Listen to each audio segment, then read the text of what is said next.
optimization. There you go, they like to take up time. We got pretty clear return. So you can see two top there on the tree right now.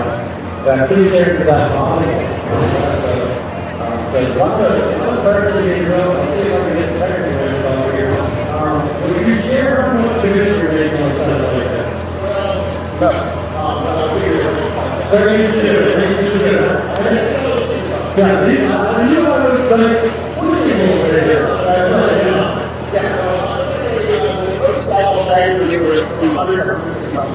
Okay. I believe it's not to say these guys are that. So, we don't have a tracker engine. This is the tracker block that we do have. But when I said no race code, you do not have a tracker block in this, but as far as the animals, it's all good to the tracker. Now, what do I think of, we say, the tracker block originally from the factory, you're trying to use that in the factory. Like 20 around, you're taking that block and just take it to the beach, so you never design it. A little easy, go to the bottom, like the second bottom in, bring it by face, make that down to the bottom again. A lot of stuff with the face and the head area it's the face of this big yeah, sometimes. I'm just going to put everything just like, it's really easy to work in the head. You need to about 5 sit down.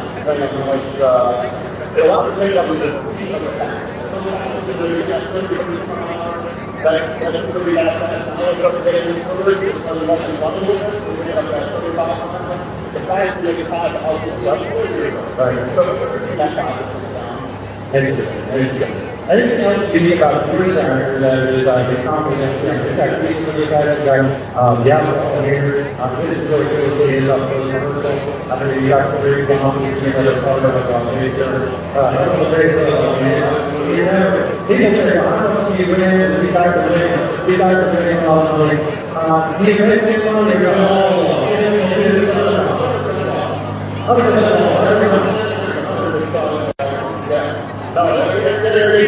unfortunately, technically, it's not given the magnitude of max or NHR, all that kind of thing, really, I don't think we're going to make time. We're very good at you guys getting one of the primary conference records today. It's very good about living around they're 117 pounds with so I got to get them a great day. Thought you guys, it wouldn't be possible. I'm going to take the camera myself. They had a little look at what you can look at here. So I just took a visual screen where you're already at. I don't remember that visual screen. Well, a couple of things. Just the bottom up there has two right there in the bottom left. In the bottom center. You see our hand there, which is the middle left center, and also the 1, 2, 3, 4, 5 on top of all the middle right hand. So your feet started to find that number with the bar right wall. Also, our 3 reps. All right, this thing over here, right in front of your seat, back on the right hand. Yeah, that is the one goal right there. So, number 4 is nice to go. And these corners down here, you have here. We got this so we got with the one on the right side, it's and then the second, third. Down here, you get on the right side. Yes, we have individual race, and then we have the rear side, like right on the right side, still the left side, and then on the left side, on the left. All right, well, and then Jake's here, everybody I don't know how you do it, but let's see right off these sides. They're going to be very tired. We're going to use it.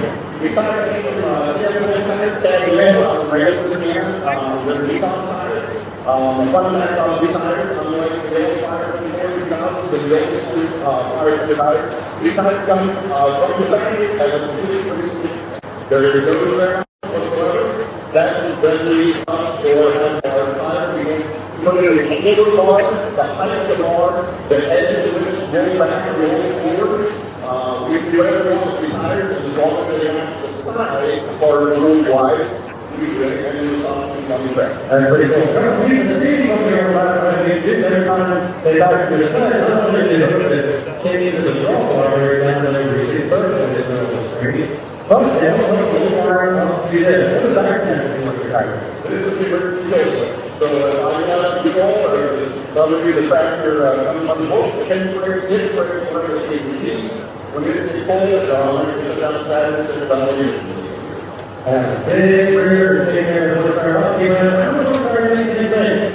I know that's all they're really well. That's, we picked up a builder, I was looking at something, we started using the boost. But we picked up a 1400 horsepower, and we just got it on the floor.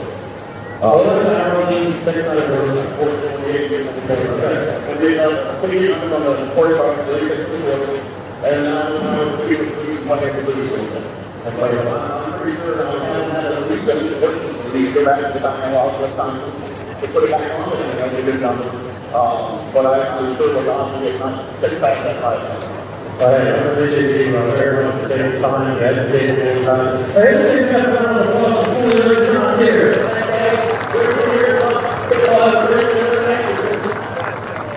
It's just a minute. So, yes, I'm doing yourself and have a great time. And we're really telling you, I'm not going to serve again. You're here tomorrow night. It is going to be here tomorrow night, ladies and gentlemen. So, if you got what you need to get or if you want to get a stick with the fire, we're going to have to time to get it. Ladies and gentlemen. Yeah, he and his dad built this tractor maybe, I don't know, 12, 14 years ago by now, I believe Bob Martin.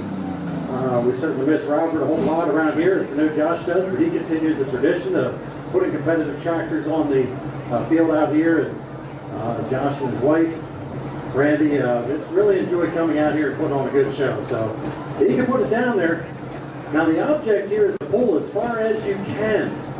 Now that weight transfer machine called a sled, that thing, his job is to stop it. And that sled has a lot of different settings on it. They can add weight to it, they can take weight away. So the first puller is always a test puller, allowing the officials to see if they like where the sled is set at. We don't want to stop them at 200 foot. We really want to get them down there about 320, somewhere in there. That is our class lineup for the night.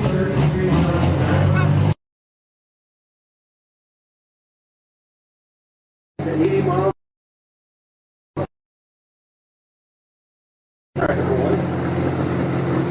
This is a diesel machine. This is considered a pro stock.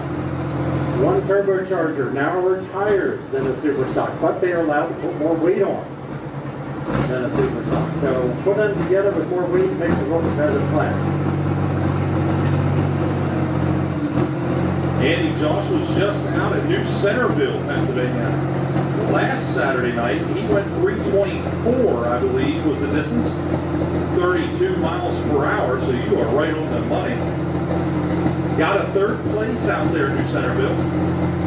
And obviously, he had the good luck of it. Stayed in one piece, drove it onto the trailer, and he's got it out here in the buck tonight. Each one of these machines will go through the same thing. Once they tighten up the chain, they're going to bring the RPMs up. On the diesel, you'll hear a lot of just kind of rumbling, and it doesn't sound like it's running right, but these machines, at one time, their blocks redlined around 27, maybe 3,200 RPMs. They will bring this thing out about 4,800 RPMs, even spinning in excess of 5, which is very fast for a tractor. Look for that cold, dark, black smoke. Some of these tractors, we can see a little flame come out as they start off. Josh Martin, John Deere Green, where's all the John Deere fans at?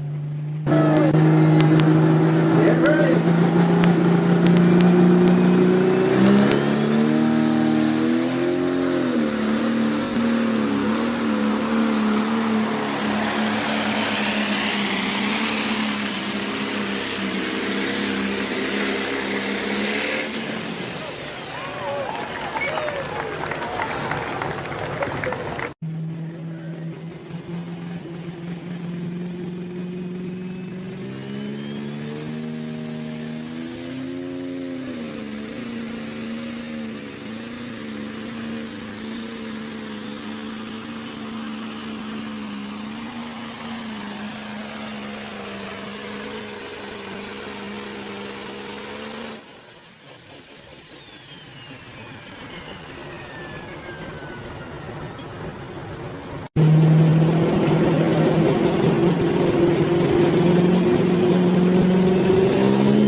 that is he is going to take that run, and we are officially underway. So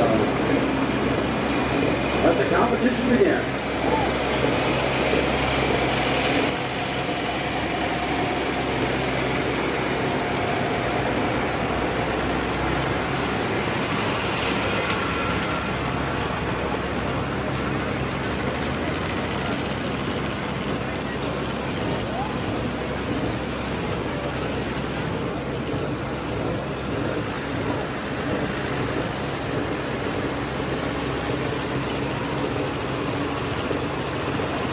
Coming up next, I see a black tractor, but the good news was not black, it's a case tractor.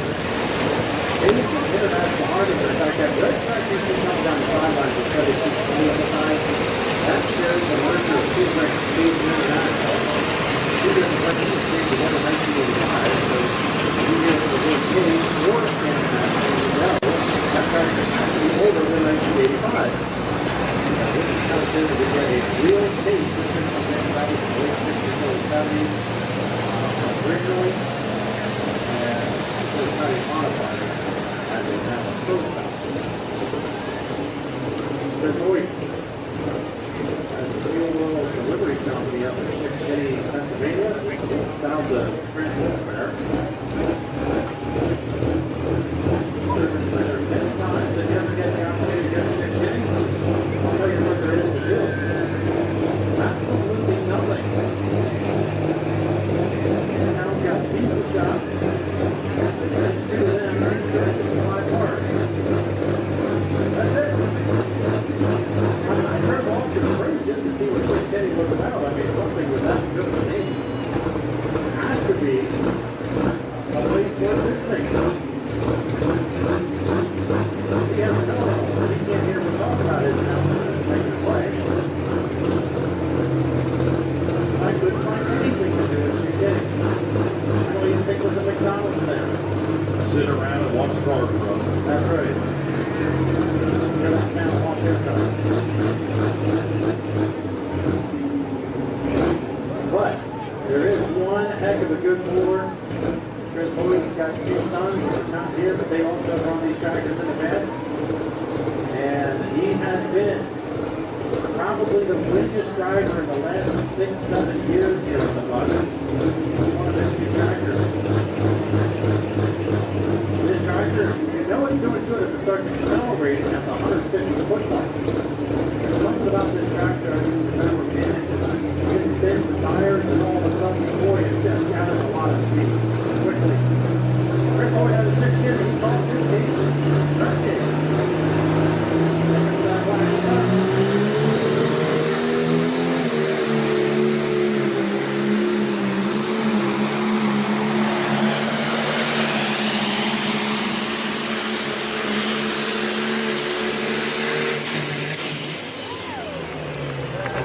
Good run.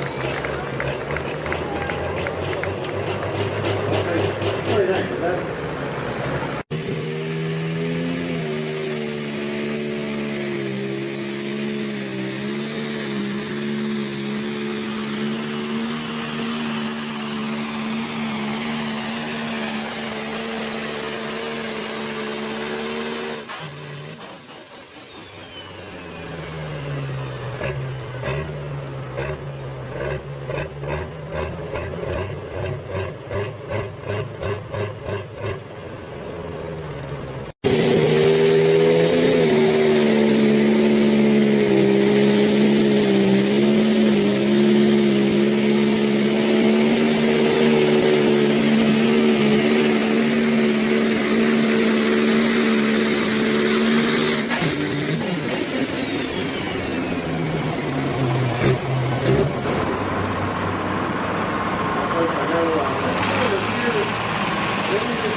This tractor is going to look a lot different than what you just saw. We talked about the fact that we're going to look for black smoke, but in this case, with burning alcohol, you will not see black smoke. Maybe a little cloud every now and then, but this one will probably be the loudest one you hear so far. The 3 turbo cars, you will just hear the line and actually hear the air getting blown into the motor.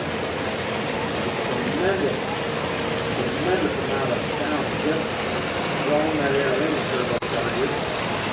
These things can work the best. We've got to spin this motor awfully fast. Yes, it is a beautiful block.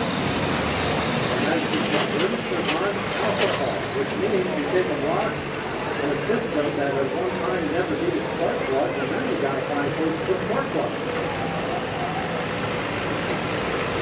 These injectors and diesel injectors, they can't be used anymore. You're just pouring alcohol in it.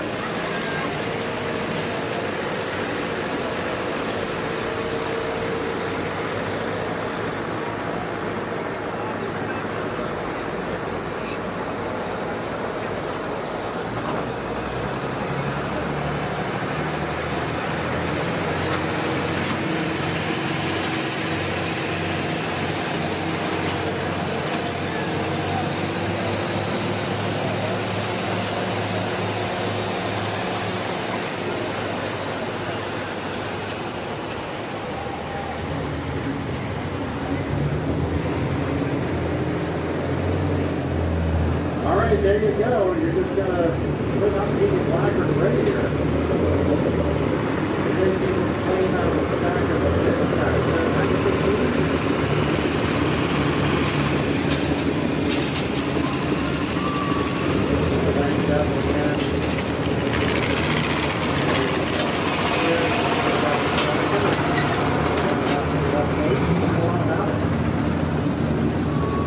Rich and I were just talking up here and said, man, we've interviewed a lot of tractor pullers, and that is the best I have ever interviewed. And you feel the same way? I tell you what, that guy has a career in announcing. He does. If he ever wants to get with the tractor puller, but he can deliver the BS for a weekend. I can guarantee you that.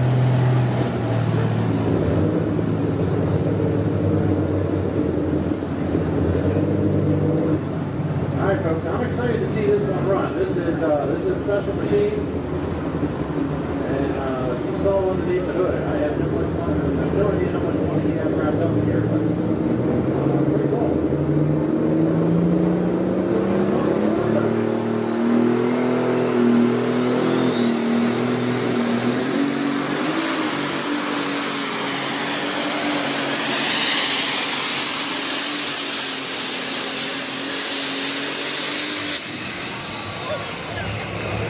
Yeah, that round of applause. He gave it all he could, didn't he?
Russell was out at New Centerville last week, right in his own backyard.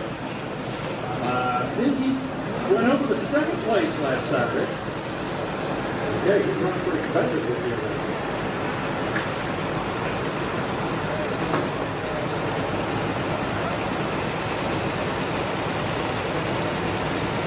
If you have any questions about playing for them or something you want to share with us, send us a message on Messenger, or you can post Motorsports Facebook page, or you can email me at motorsports.com.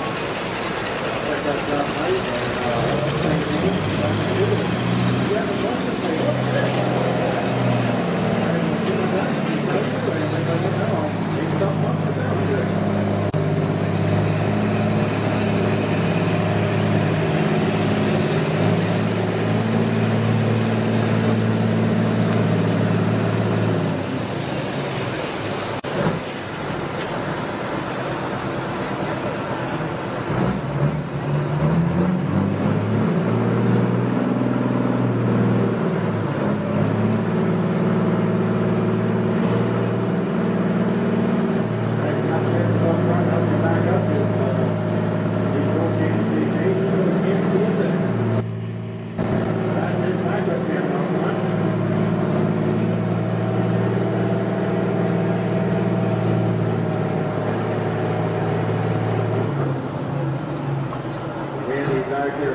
chain and also hooking up that safety wire we saw earlier on the screen. Process down there, Andy, looking at the board. You can then look to the sled, let them know the green light comes on, which then tells the flagman at the end of the track, who then gives the final green. There's a series of events that happens to the safety.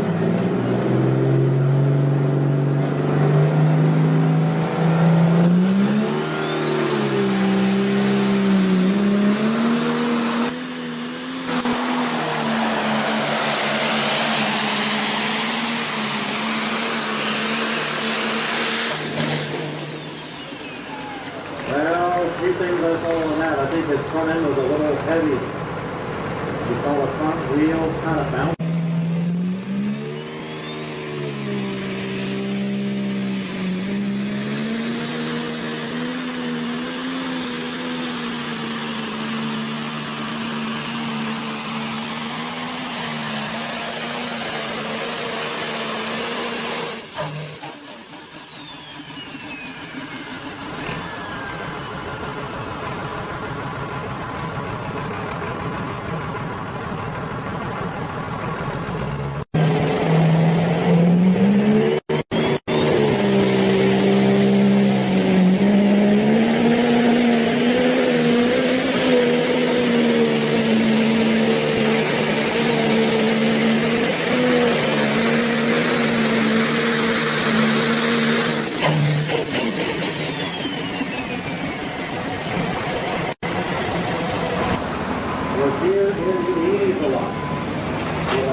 But he ran that Farmall 460 in a 5,000-pound class, and got out of tractor pulling, and he's a machinist by trade. He was making a lot of gears. In fact, some of the gears he's made over the years are running in people's machines all over the country. So he specializes in making gears, inside lines, outside, and so forth. And then he decided to get back into it. He's only run 504 cubic inches.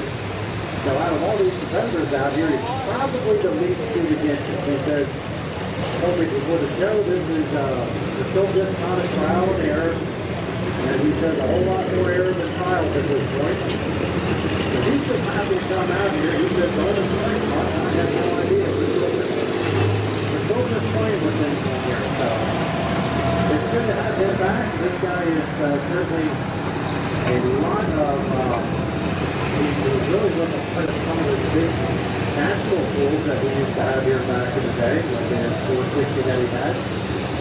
And it's pretty impressive that we still get to have one of these guys that remembers this place when it was only tractor pulling for the most part. As the Buck started 51 years ago as the only running tractor pulls Friday and Saturday nights. Over the years, we found out the audience didn't want to see tractor pulling every Friday and Saturday nights. And that's why the Buck over the years, the multiple owners has merged into various motorsports. Because doing that really, pretty much put this tractor bankruptcy at one time. So, good to have him back. Here we go.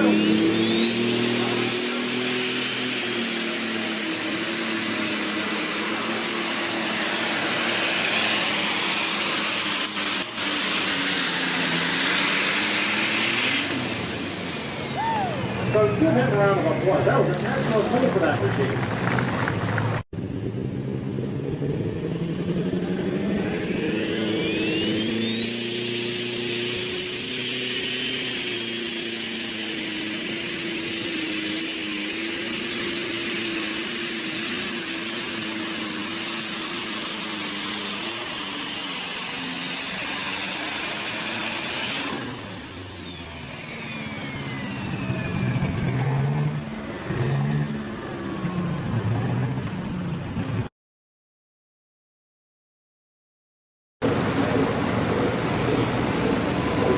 Earlier in the Fairfield case, and we were out here making 11 with that machine, and second and final entry into the following. We saw an update. We saw first date. Now we see an update. Here's as a long history pull. We didn't start out on the first update tonight. Fine, only just one week. We start off in the bucket classes, the hot barns, the hot turbos, has just built over the years as the finances allowed and so forth. He actually does have some tractors that still run those classes because that's good. But this is really I call them a self-built machine river here. It just keeps improving. We've all been boys into this. And they're off to college now. Santico right here at the bus. We really appreciate Santico for hanging out with us. A lot of these machines on Santico because, hey, it's a demanding environment. And it's a demanding environment, whether it's racing, government applications, Santico has been around over 100 years. They can deliver the value of premium lubricant and secure operations. Santico, come out to Sam, help one of the investors, help them there, and learn how they can bring you more margin. Great that, everything like that. Santico will help you get to know that. Well, keep getting to know that.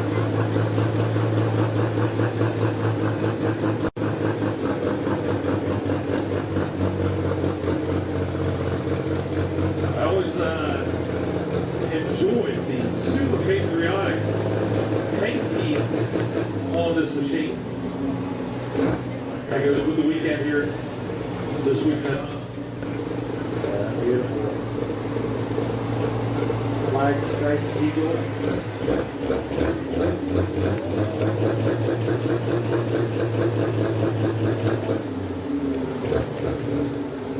And we can talk about the great tractors Chris has, the great pulling that he does. What a super good dude he is. He's looking to get out past 330, laid down by Josh Martin, who's still out there in the lead on the John Deere green. Everyone's going to run.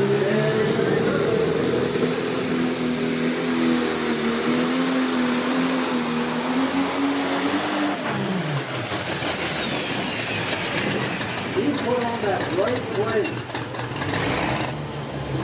Tractor lurch to the left coming out of the gate.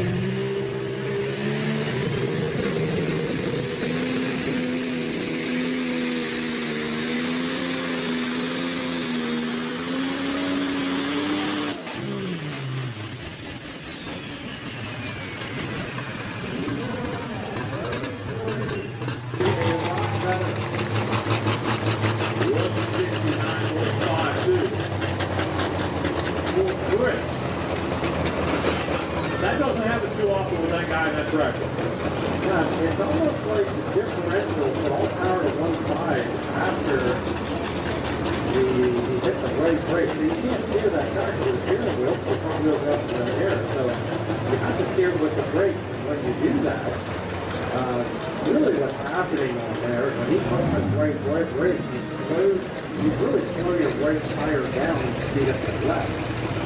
And when he did that, the RPM came up uncomfortably high.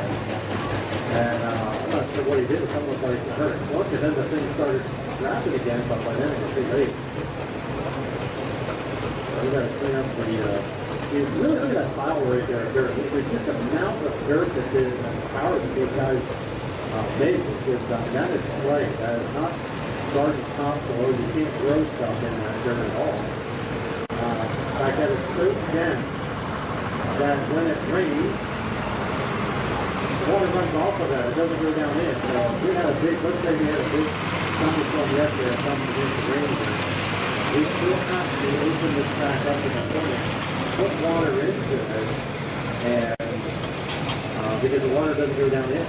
The only way to get it to go down in there is we chisel it up and add water to it and then roll it back in. Probably about 2,800 gallons of water that has been added to this track earlier today. The idea with that is to put the water inside the track and get it all mixed in there, and then that top 14, 18 inches. And then as time goes on, that humidity and moisture comes up, just making the top surface nice and sticky. This track on the circuit is known as a power track, where it takes a lot of power. Not really very little sand or anything loose in it.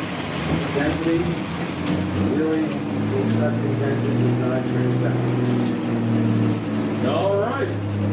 Josh Martin coming out to the sled. Once again, we see him out here on the John Deere Green tractor 7710, which is still holding on to the lead. Josh is coming out this time with a tractor they call Think Green. John Deere 7820 out of Chambersburg, Pennsylvania.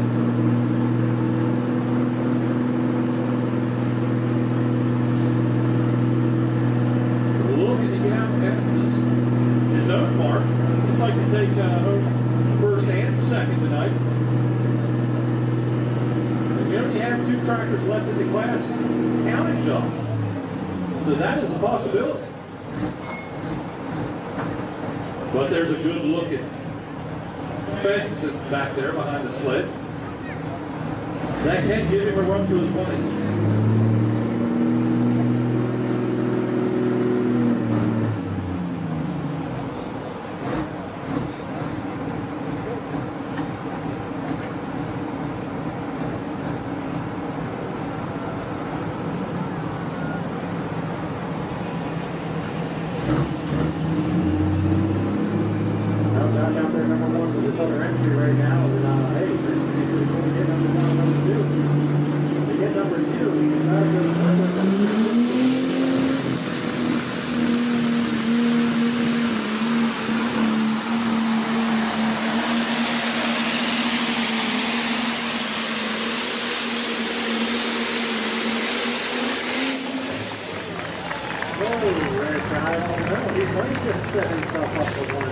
I tell you what, he definitely went past.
Now the next tractor could upset this all, so don't get real excited because this is a tent powered by an international engine.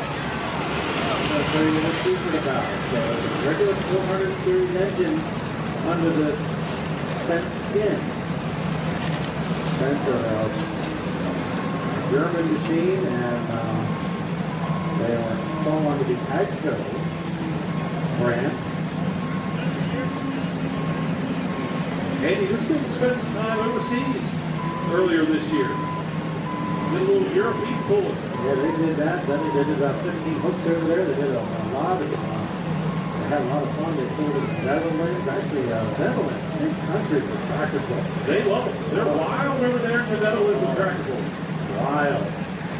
Those crazy ones over there. I've got a good friend of mine who's over there, and it's just amazing. I mean, it's such a small country. It really is. I think it's probably the size of Maryland if it shows it up.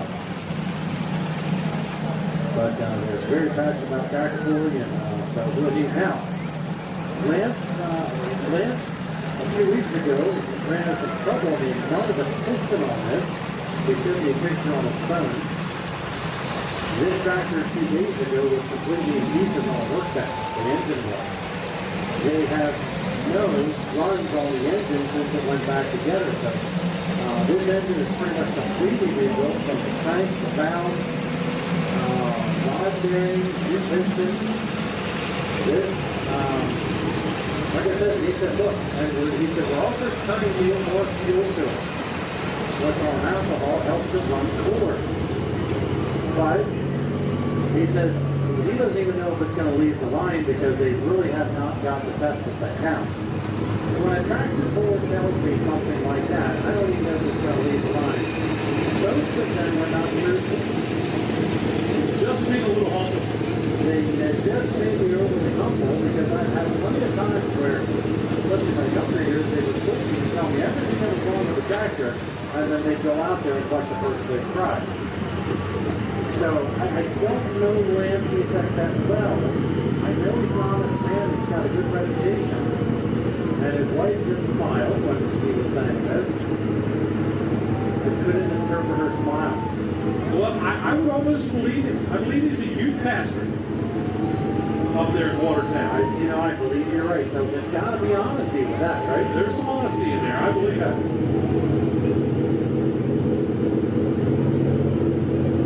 So yes, this tractor is the only tractor here that got to be on a boat this year twice. Take the tires off and they have to put it inside a shipping container and have blocks all around it. Ship it over. I think shipping container costs I don't know, what's that, $12,000? Yeah, and wrapped in plastic. Yep. I followed these guys on Facebook, and he was following the Ohio hopes across the Atlantic as it went.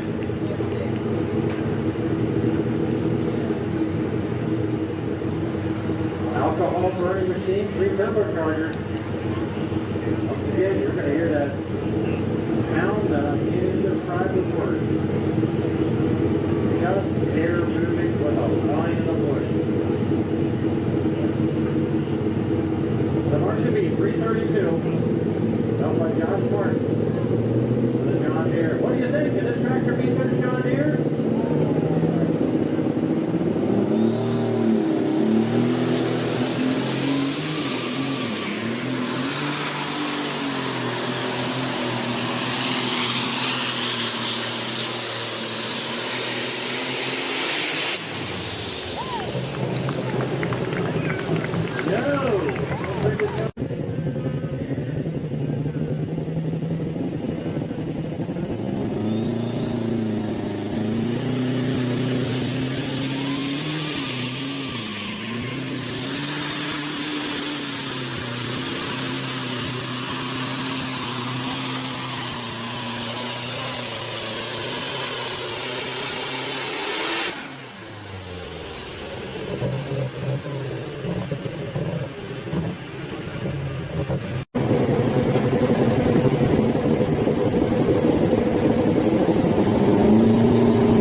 And we are going to go to the track side and see if we get a few words out of Josh Martin, the big winner in the Superstock Pro Stock class tonight.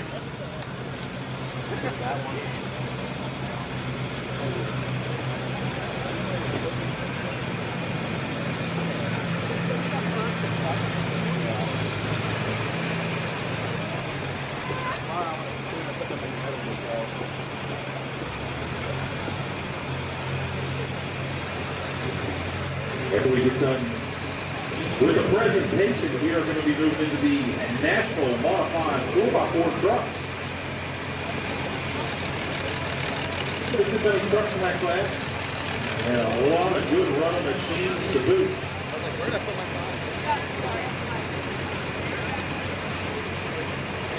If you got yourself an old tin building that's rusty and carried on, check out Zindigo. They've got a high quality kind of roof paint. Pretty impressive stuff. I learned about these maybe about 8 years ago with them, and I think Zindigo known for It's, all the oils, fuel additives, and so forth that are second to none. But the roof paints, if you have a pole barn or something, you want to extend the life of them or the roof, make sure you check them out. So Pico, pick up some of the literature and testing data, the independent third-party testing data, which I love. Out behind the mountain stand, and they get the hotel with great information.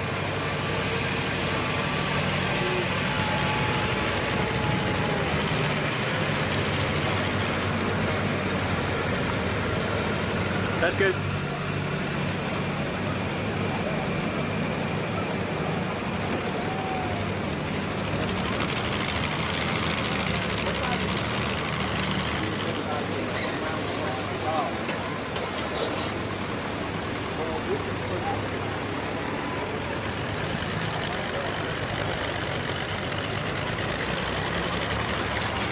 All right, we're going to get the official picture for them, and then get to talk to Josh here.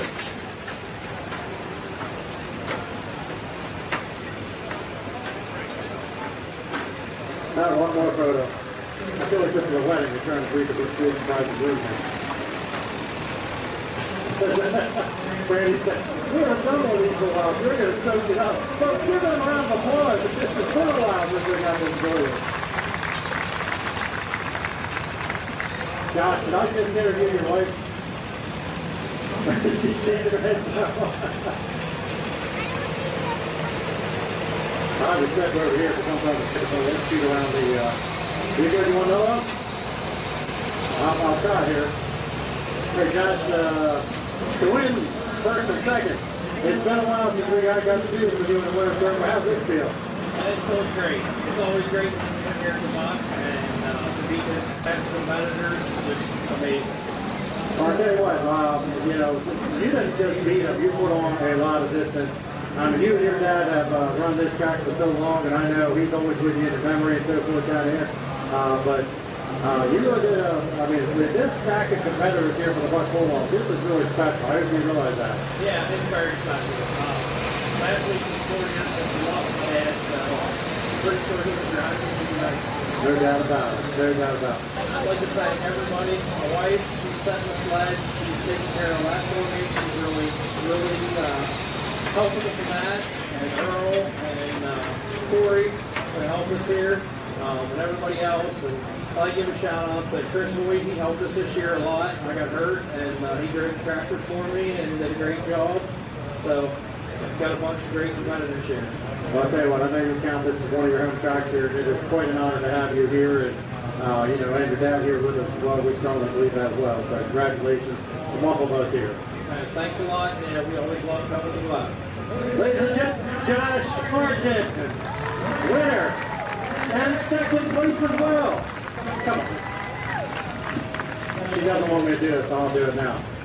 What does this mean to you getting out here after all this hard work, what he's been through this year? Oh my gosh, it's amazing. We have really had a summer. Yeah. It's been pretty tough, so to get back in the seat and do well means a lot. It's been a tough week to get both tractors here. Johnny Green was actually down this week. It's been giving us a bit this summer, and he works a lot. Guys work on our engines, really pulled through and got the tractor done, so we could bring them both to the bus. Sounds like a whole lot more work than any of us can even realize. Ladies and gentlemen, You have something to say, they probably won't hear this, but Shipley Tractor, they really helped us out this week, and Weimer Turbos really helped us this week. We couldn't be here without them. thank you very much. Congratulations once again. All right, the Martin family and their crew, congratulations, nice job. Way to bring the championship back to Franklin County, Josh.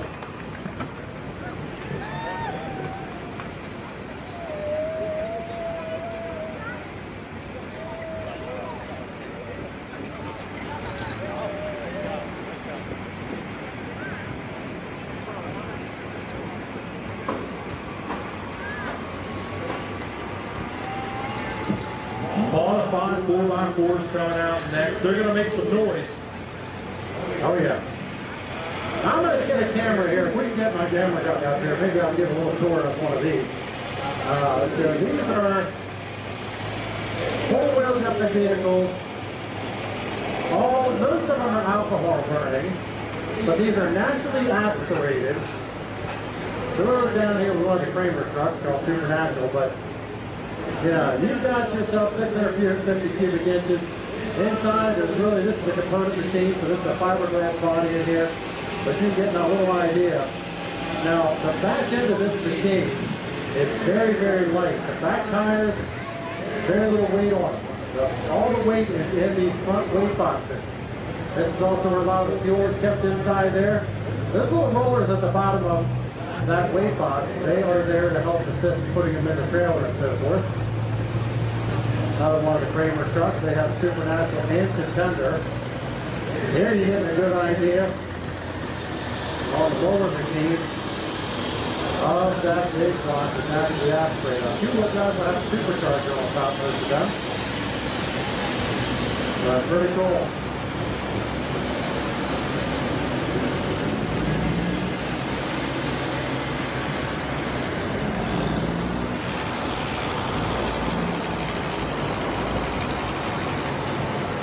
We'll be able to change classes pretty quick here tonight because we are running two sleds and not running at the same time.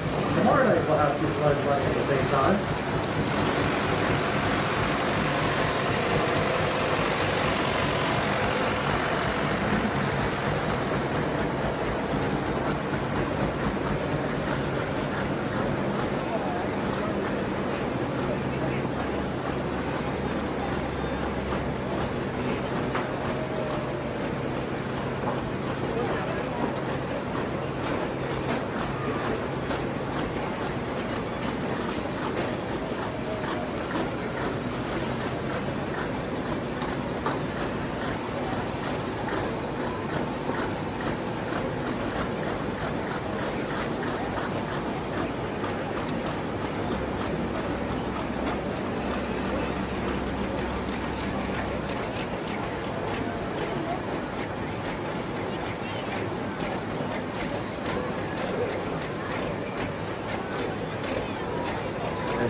Tomorrow night, actually Sunday afternoon, starts in the morning too.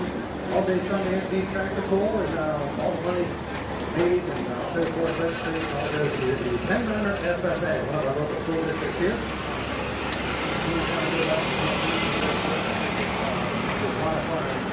On Sunday, only Sunday show we have in the year. A lot more events coming up.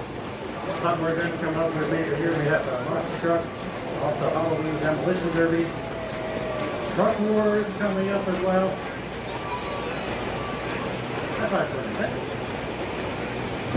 Non-stop action at the Buff, that's for sure. Yeah, we're not going to close it down until the end of October, so.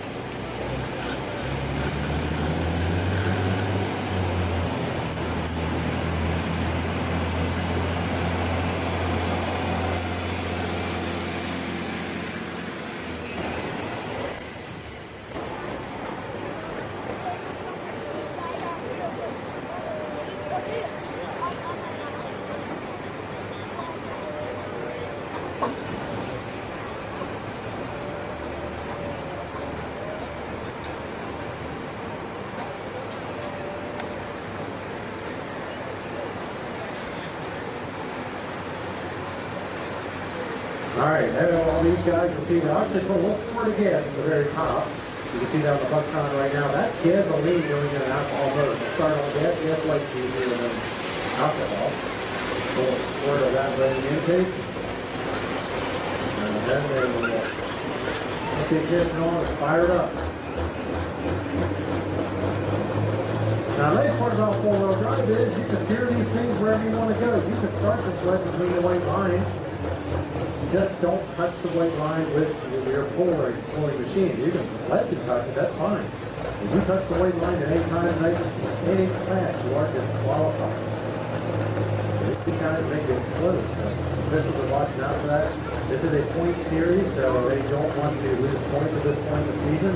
Some of these guys don't have points. Some of them, their point series is done. Like I was talking to Jeff earlier, with the full word of John Deere. Go out that later.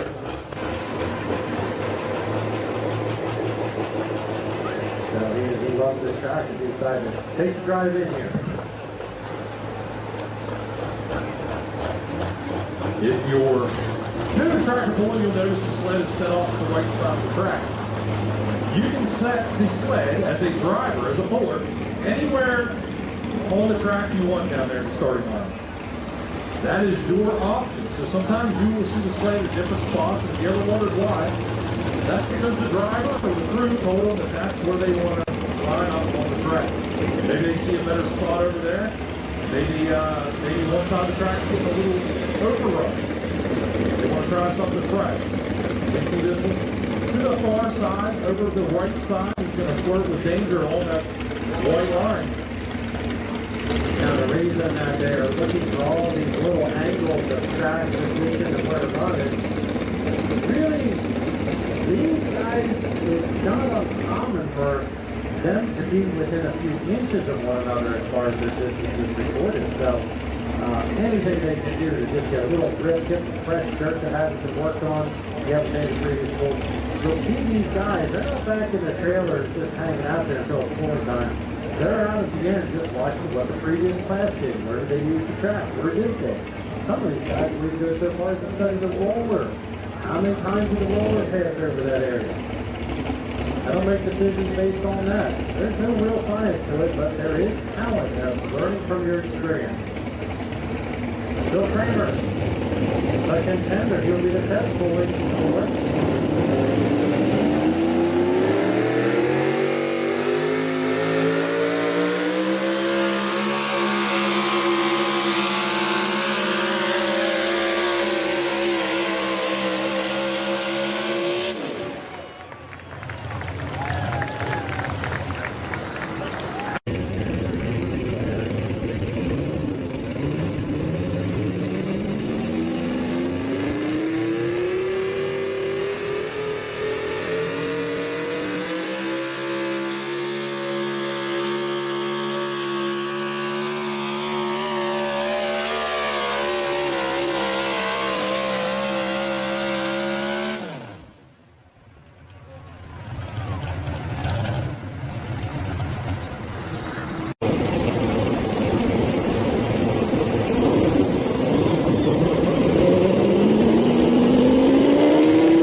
decision maker makes his way back.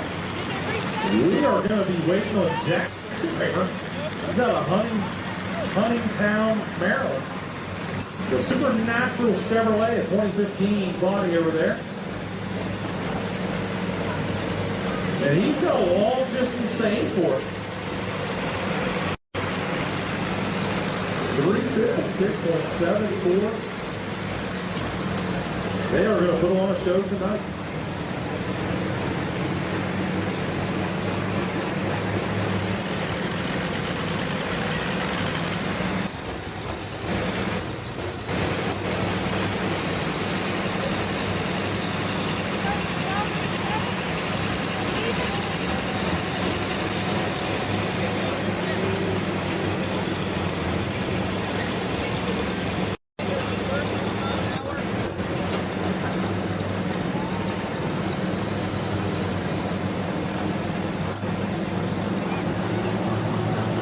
Something pretty cool about these two Kramer trucks, and it's nice to get things back to back, is you see a lot of machines that have, you know, they got those wraps on them, woodworking wraps that are basically plastic over metal or fiberglass.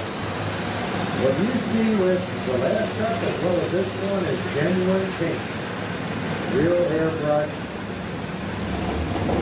personality. These trucks up close are just really fun. See the back end, really, really light, folks. Watch that thing slide around. You can go to the drawbar of that truck and pick up the rear end of the truck right now. But the theory is here, it's not just a good theory too, is to back up and that chain on the sled is actually pulling down on the back of the truck. So, you know, you kind of have a rough idea that the sled weight is on the rear wheels and the truck weight on the front wheels.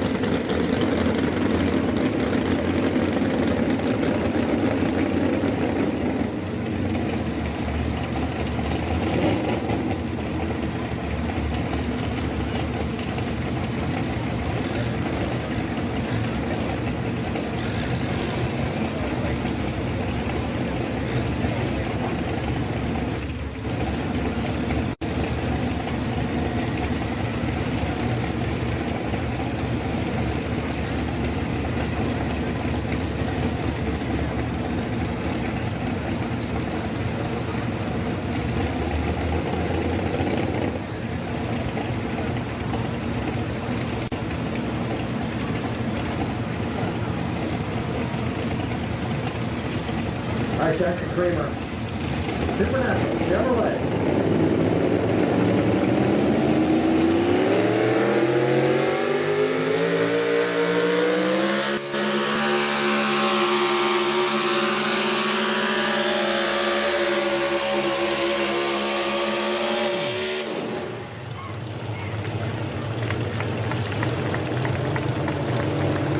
Got the cruise set 29.2 miles per hour, 340.71 feet, 340.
Trying the extreme right side of the track. See the pole is down there, see that turn back there? The pole is going to go out and do that turn left to right wherever they want, and then that tells the sled operator where they want to start it at.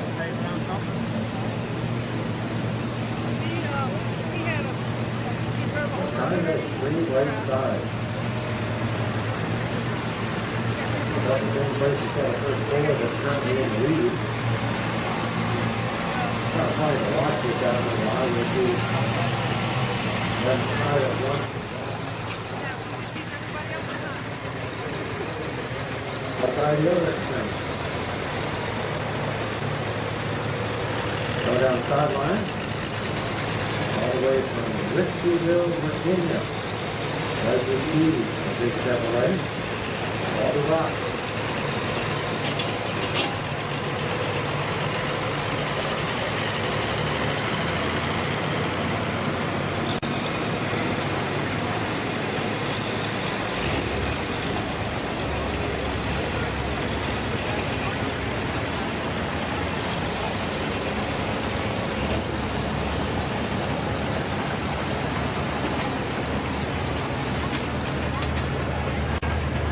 Well, his tower. Now in front of the announcer stand with some new body on the home record.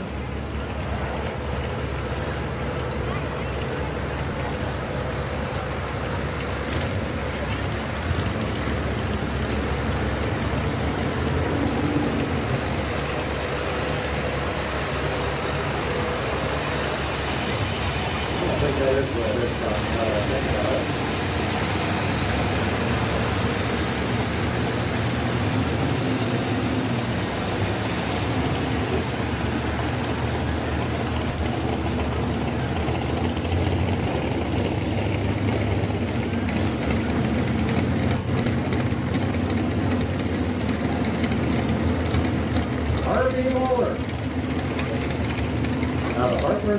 Gary, West Virginia.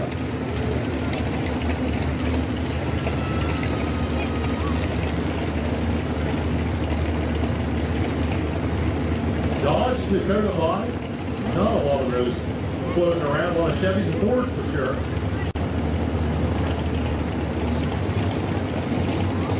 Yeah, I always like the smaller frame trucks because it puts the motor out a little higher on the whole chassis.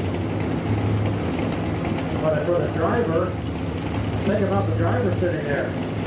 How do you see out the front of that one? Get your engine out there so far.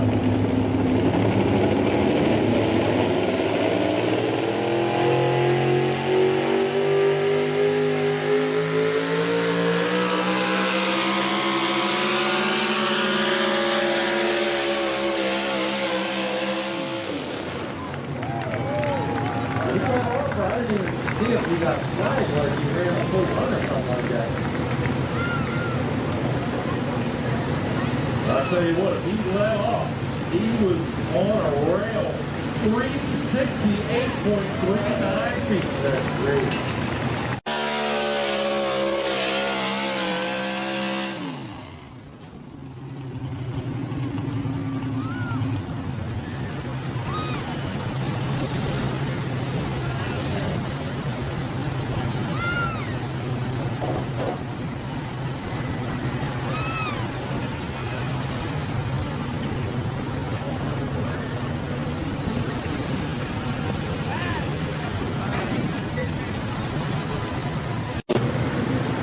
Good job. Followed by Steve, good job.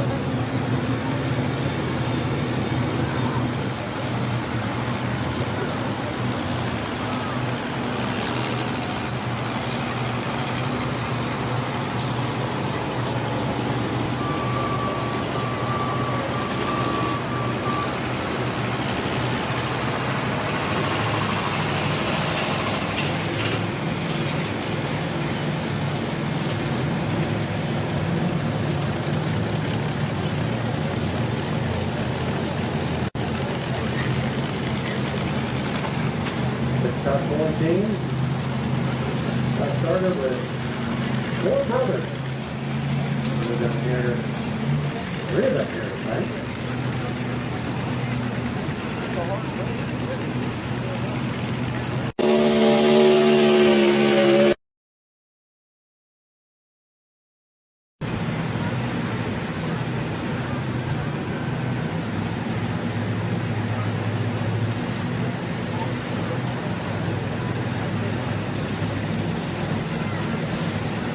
Willie turned Dean and Greg. We've got Dean now, I'm sorry, Greg now, Dean to follow. And then Will, we got 5 trucks from those 2. It's the Ford family.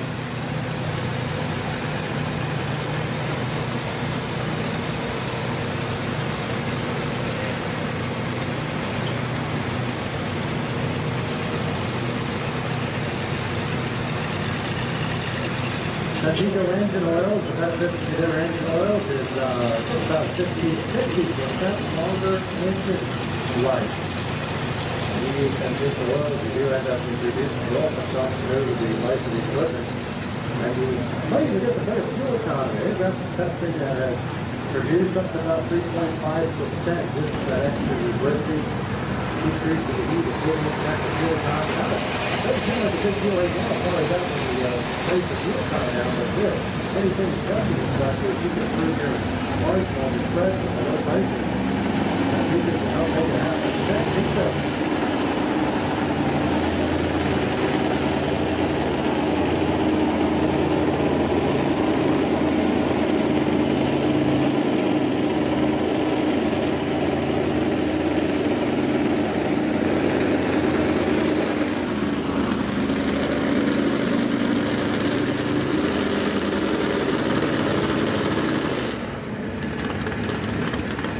Hitchcock horse games seems to like games associated with the horse or marriage. That's all it is. One big crown.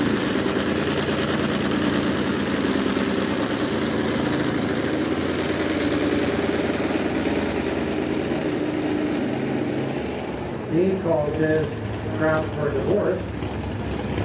and Will calls his home record.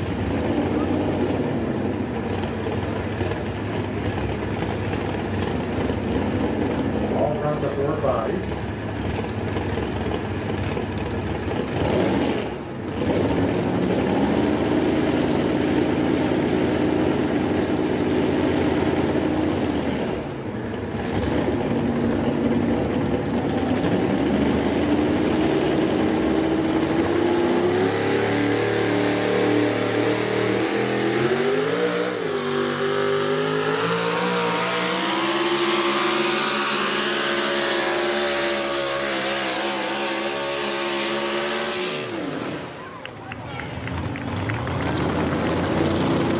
Putting them all in the parking lot tonight, 368.86 feet.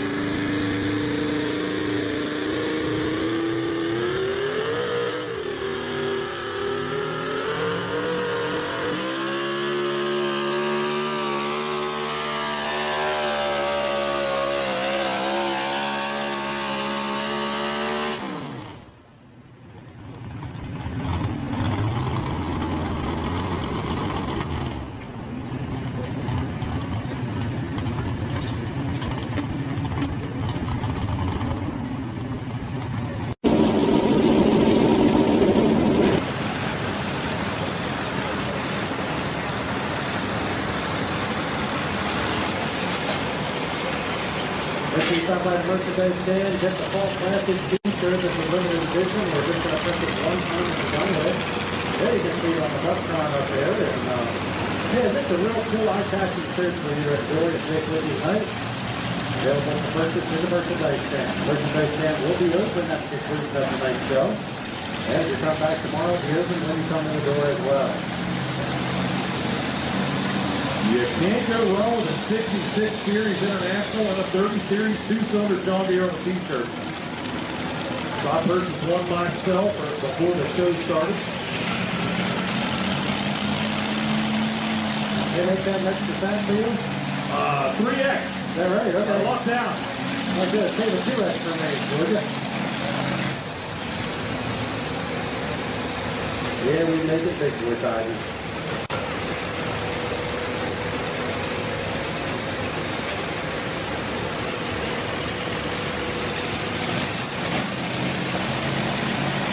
Sometimes I get asked how much do these trucks cost. I will tell you that the engine long block, which would be just basic, no intake or anything.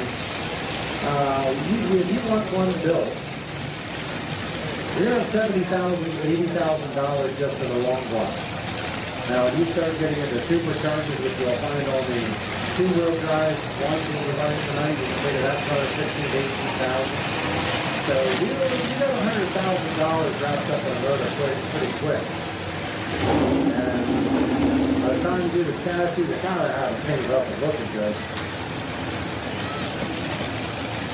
150,000, 200,000, not uncommon what you see out here. Each machine. So as you look down to my right, right down, let's average it 200. 2, 4, 6.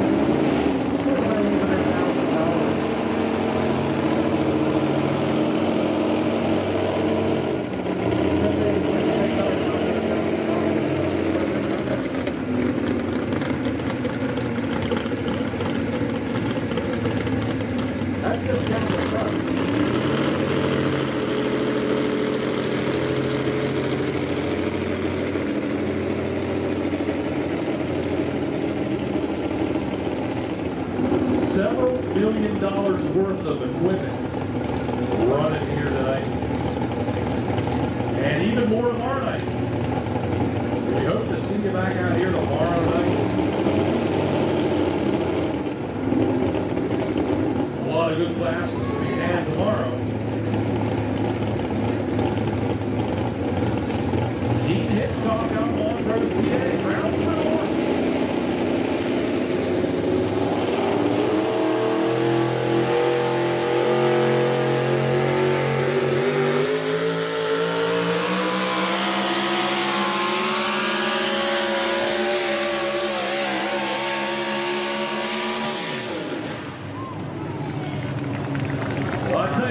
giving you a show tonight. 369.68 feet.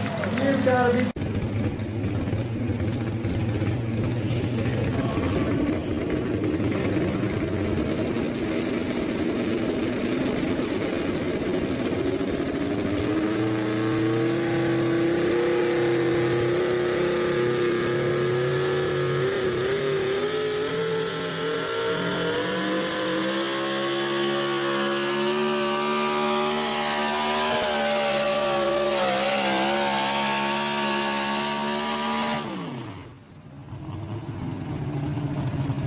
Yeah, 2/3 of a foot, well then you can kind of round that up and say that's about 8 inches or so. And so that's just how I think that's how I calculated in my P-brain. So a 6.1, like a 368.50, that's actually 368 foot, 6 inches. Now beyond that, I can't do the math. Yeah, we can't get too technical with Yeah, I'll do that. Standard math in high school. Fourth grade. What? That was my next question. How many times? I was ready for it. You covered that one real quick for me. I bound up, didn't know what to say, which is rare, according to my wife.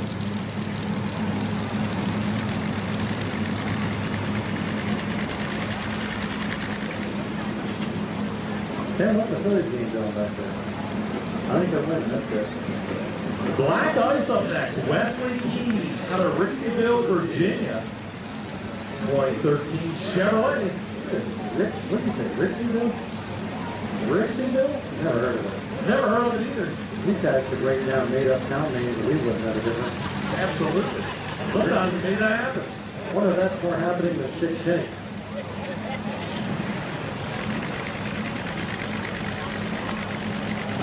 Taco Bell, they're way above shit shake.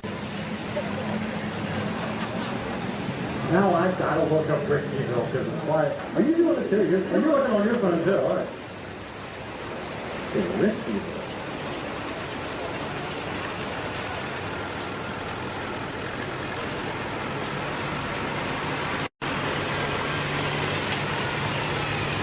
Hey, I thought there's no location in Rixeyville. Oh, I did Rixeyville, Pennsylvania. That'll be Virginia. It is an unincorporated community in Virginia. Culpeper County. Culpeper. There are 3,062 residents there. That depends on whether it's a Walmart open in the neighboring town or not.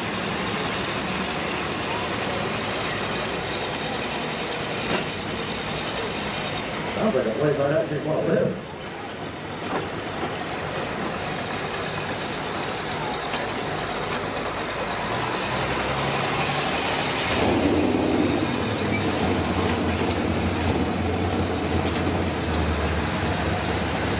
Looks like it's not far out of Luray, Virginia. That's pretty well known. Luray? That's Luray. That's what the locals told me. I used to call it Luray, and we were down there one time doing a pool, and the guy said, "You mean Luray?" And I said, "Whatever the locals want to call it." Like, You know, we have a Lafayette, Pennsylvania, and I was down in Tennessee, and believe it or not, I was at a bowling alley, and I was talking, I said, oh, they got a Lafayette, Tennessee, and they was like, Lafayette? What are you talking about? No, it's Lafayette. I was like, Lafayette? Like, you being an 8 over to Lafayette 86? Is that how you say it? He said, exactly. I said, okay. So now we have Lafayette Fire Company over here, and I always laugh, thinking about Lafayette. Back to truck pulling. Chevrolet. Ford number 1 right now, 369. 10 number 2 at 368. Wesley Keys from Rixeyville, Virginia. wonderful to see a 370-foot pool here tonight. We're trending that way.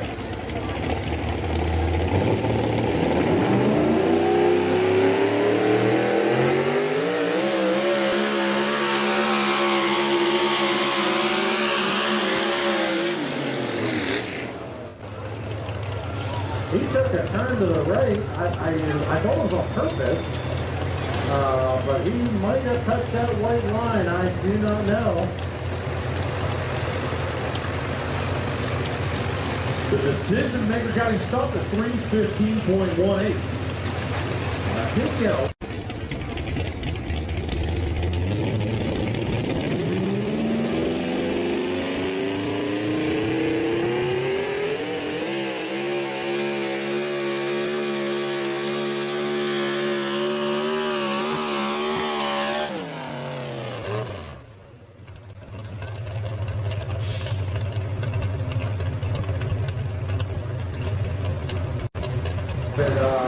either he took the,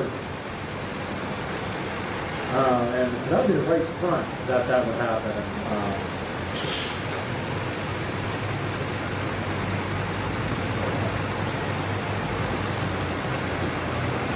So we're going to pull him off. Hopefully he can get that fixed for tomorrow night.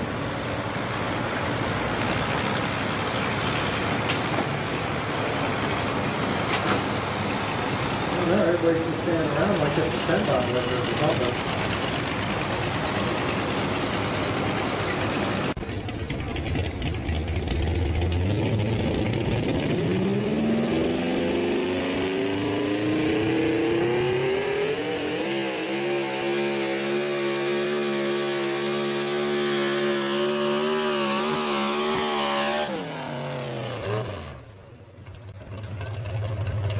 He's used to that. That way you don't have to hold the shovel. You just shove it in there and hold it that way.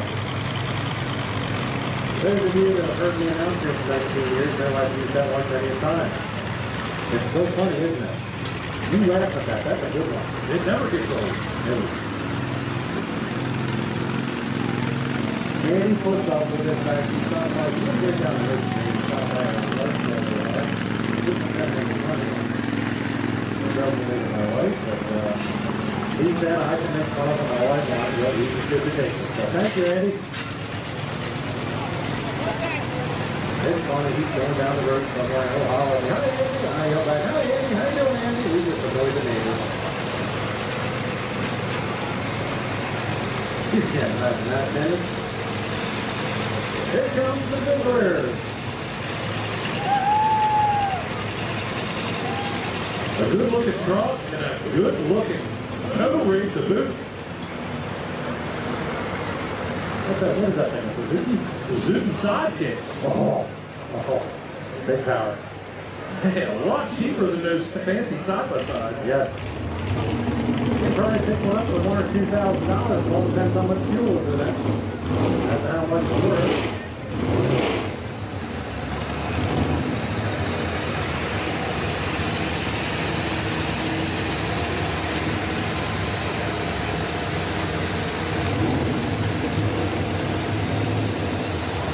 Back to the track. Michael Adair out of Fort Plain, New York, calls the truck the Rock. 1998 Chevrolet.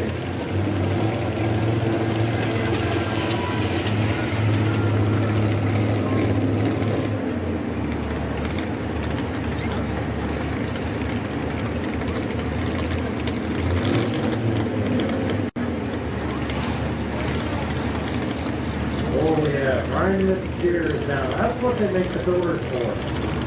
Pick up the loose pieces, that's it. Just knocking the edge off. Just knocking the edge off.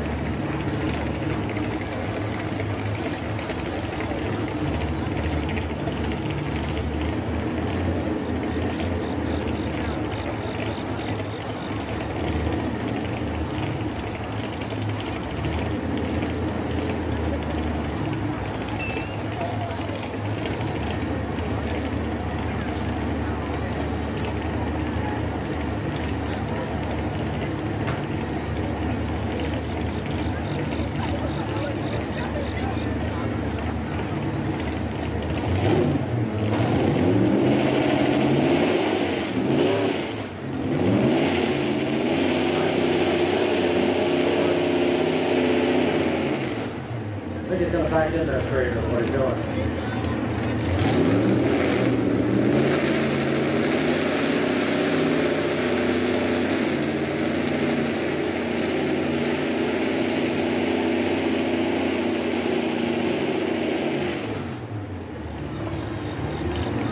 Chevrolet fans.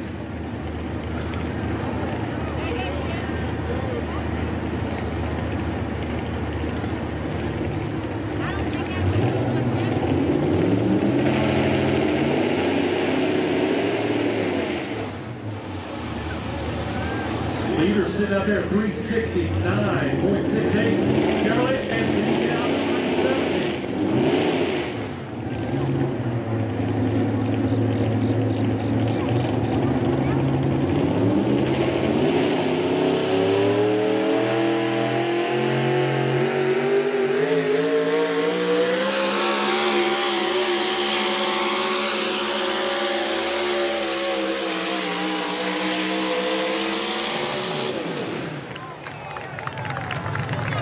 He didn't hold back at all, didn't he? He wanted it bad.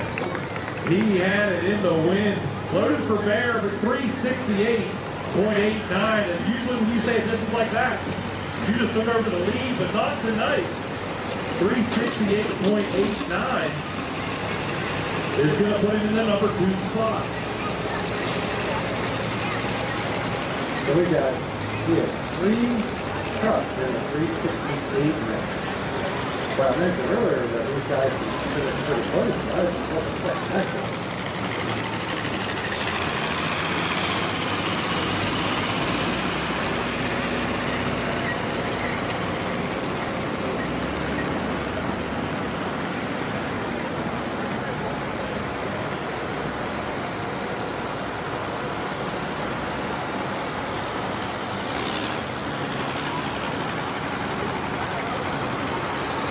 Michael Adair, Fort Plain, New York. Out there, 368. Will Hitchcock. The last of the Hitchcock brothers, 3 of them here tonight. 2007.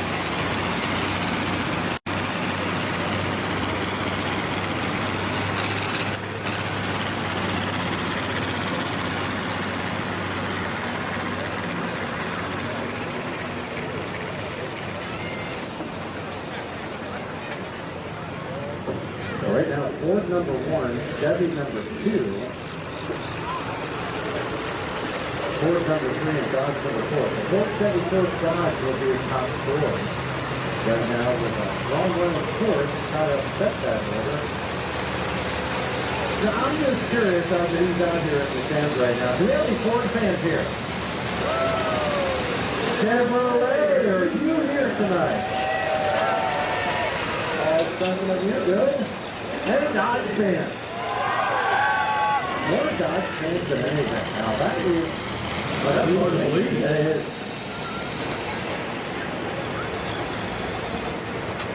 You heard any good, like, I'm trying to think, there's a good,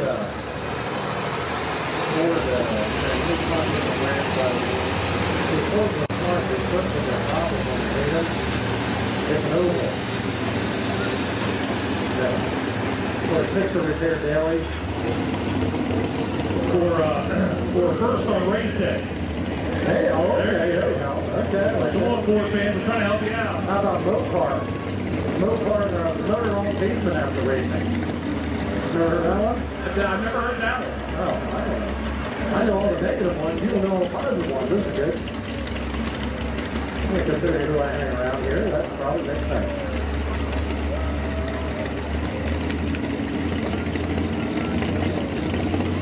Well, that's right. Backing into the sled right now has the potential to be right up there in the thick of things in the 360 world.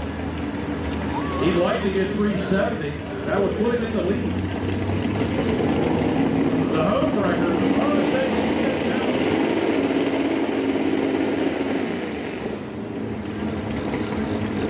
Pretty common occurrence.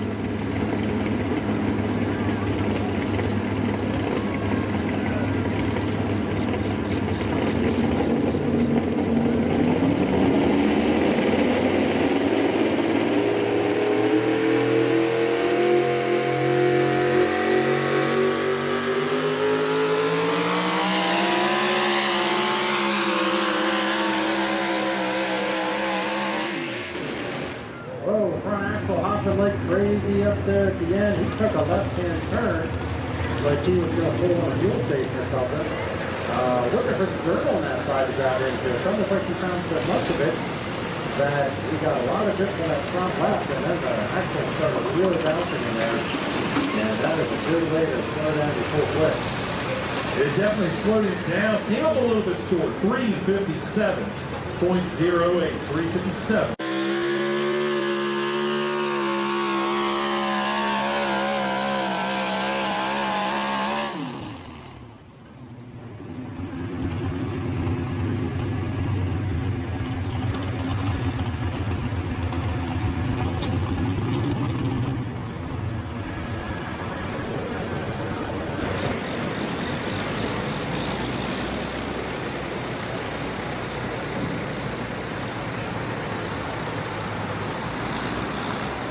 That's a nice shot of that Sunning's big block.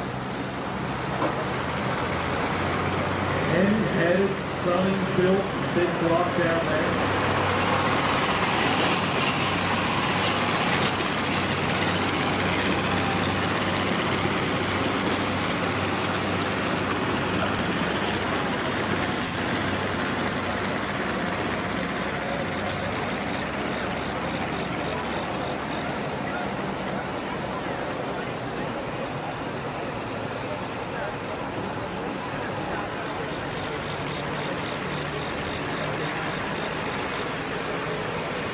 That would be the front of that red rock truck. One RV mower out of Harpers Ferry, West Virginia. We'll see him out here a while ago into Dakota. To the extreme, number one for a while. He was holding on to the number one spot. He's out there in that truck, 368.39. We'll see if he can make an improvement on the second truck he's got class. But he's going to have to get the 370 to do it.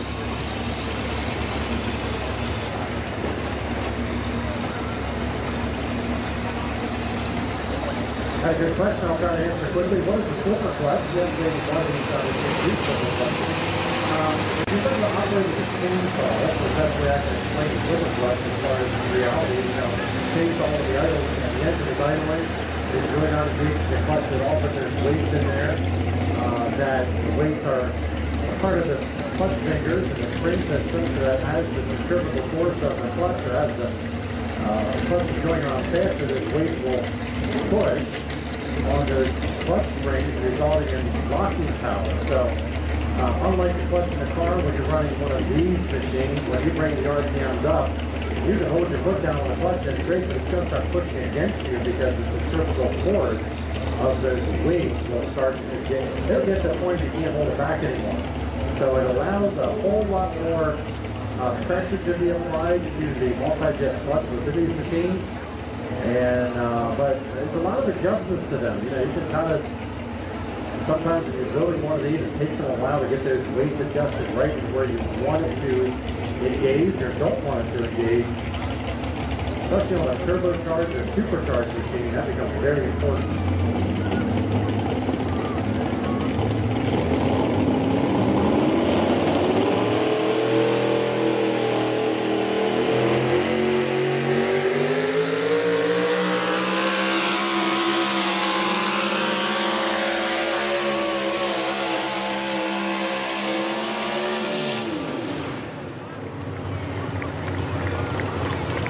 What do you think, fans? He's out there. You think he did enough to get past that 369 mark?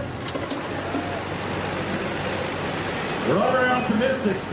371.57.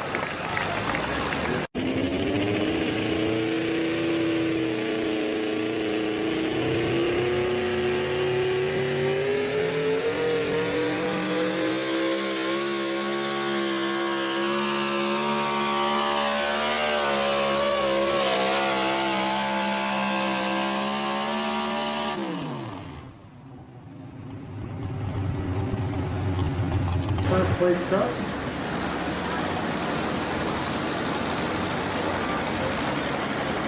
The buck giving you your money's worth tonight. You're using all the track and then some.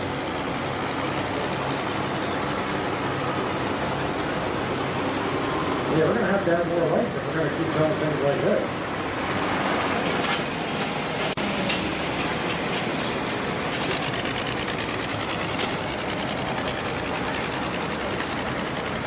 Two trucks left in the 4x4 class.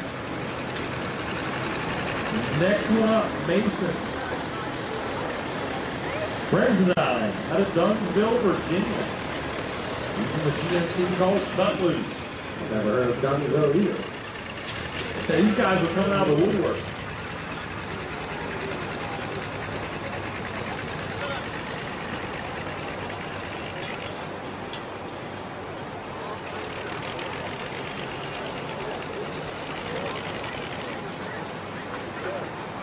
Dunsville is another unincorporated community in Essex County, located along the 17, known for its peaceful rural atmosphere. Now, when you get one of these corners down here, he starts it up to just turn it up. That spoils that in a hurry. I think the entire town knows when the fire's up. I don't think so. Characterized as a quaint world community with a strong sense of community. Here's what you can do in Dunnville, Virginia. Kayaking, bird watching, and visiting farm stands.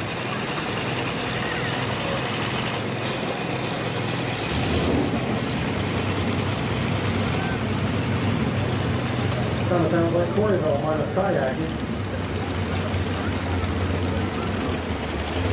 I live in Willis, what do we have?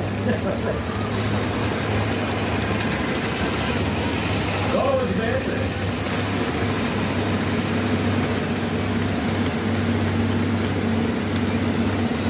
OBS Chevrolet body on this one.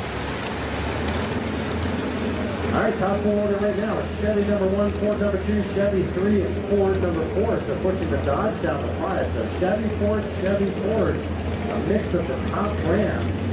And between 1 and the 4th place position, you have a total of 36 inches between the number 1 and the number 4.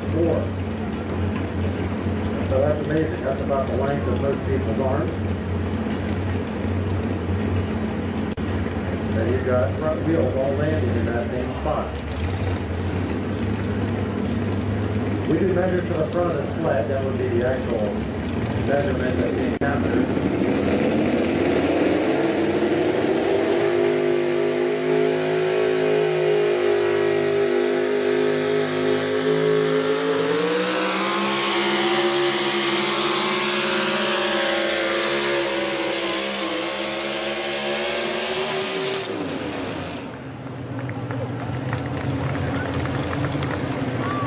He's making it interesting. 369.43 for cut loose. 3.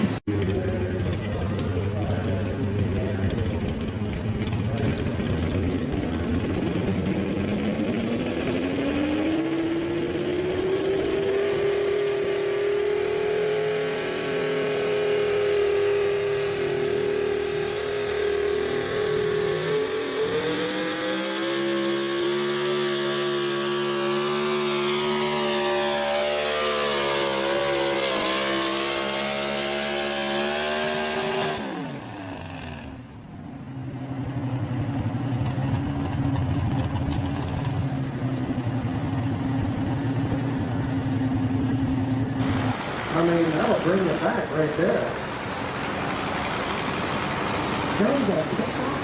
Absolutely. He's a big TikTok guy. He's got a lot of videos on there. I don't have a TikTok account. I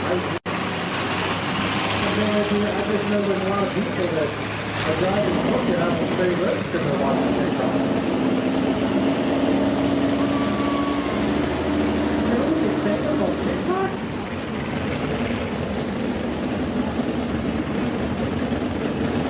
Did you guys know we can stand us on TikTok? What for?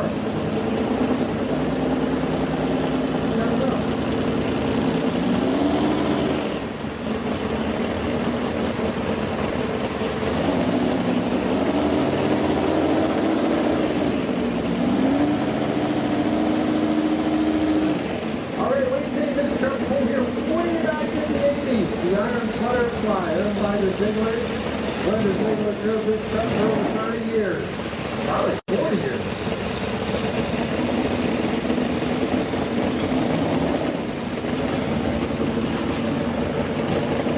She's out there getting ready to line it up. I'm telling you. They were going strong. There's Linda right there in the front. She's the husband is back there against the wall right behind the side jet.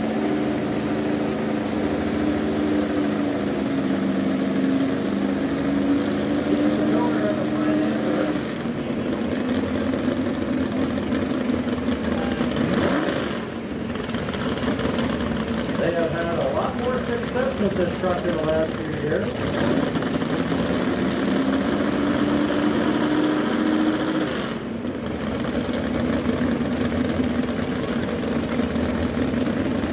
standing. That's the deal right now.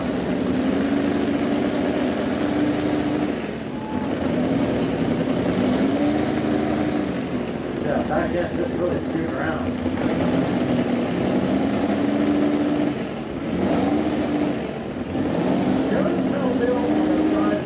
Bill's on the sidelines back there, not helping at all. He's just standing there. The women have this under control, or he is very scared to come back up.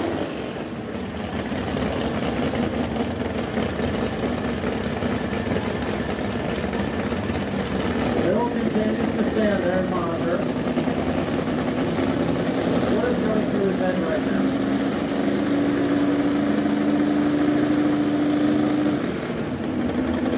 Probably saying, don't blow it up.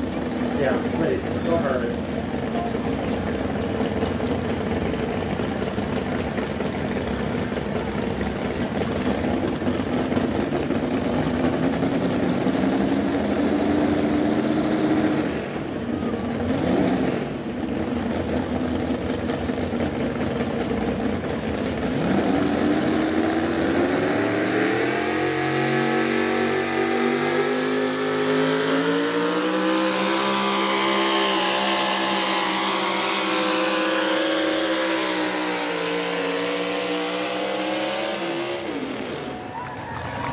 Very nice. Doing a good job. 358.72. Folks, I just learned.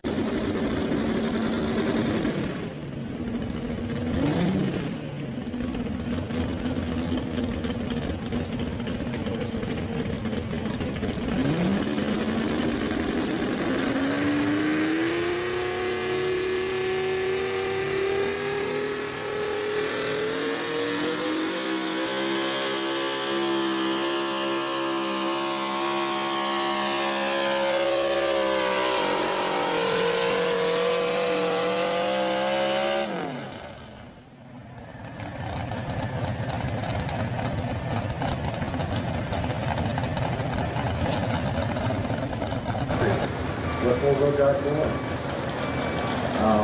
I saw them down there when I was going around talking to people, and then they had the driver's meeting, and I never went down to them as they were kind of farther down than I was. I was just told that, and he's confirmed. And rather stunning. And their granddaughter Katie comes up a little bit. Okay, is that the final hook? That was the final hook. That is the official rundown. First place going to R.B. Moeller and Ray Ross. Second place going to Dean Hitchcock. Third place, Mason Bresendine. Michael Adair is going to get fourth. Fifth place going to Greg Hitchcock. Sixth place going to R.B. Moeller. Candy Ziegler going to get seventh. Eighth to Bill Hitchcock. And the She Said No. Bill Kramer going to get 12. 13 go to Jackson Kramer. And 14 go to Wesley Keys to the Black Ice.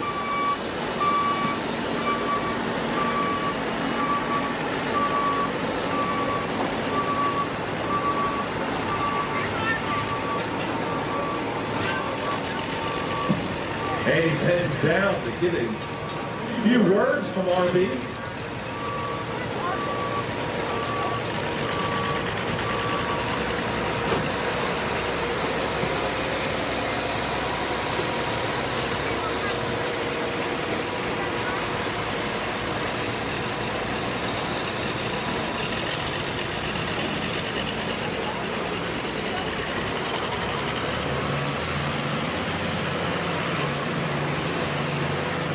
We'll have to get the official photos and get talking to him. Where's all the Chevy fans at, by the way? You got some of the cheer back here in the first place for this one. This has been back and forth Chevy. Oh, Dodge up there for a little bit as well.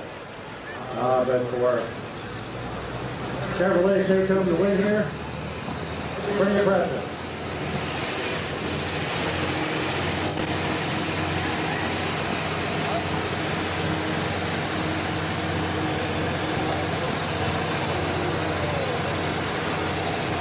Alright, we gotta get the signs up here and so forth.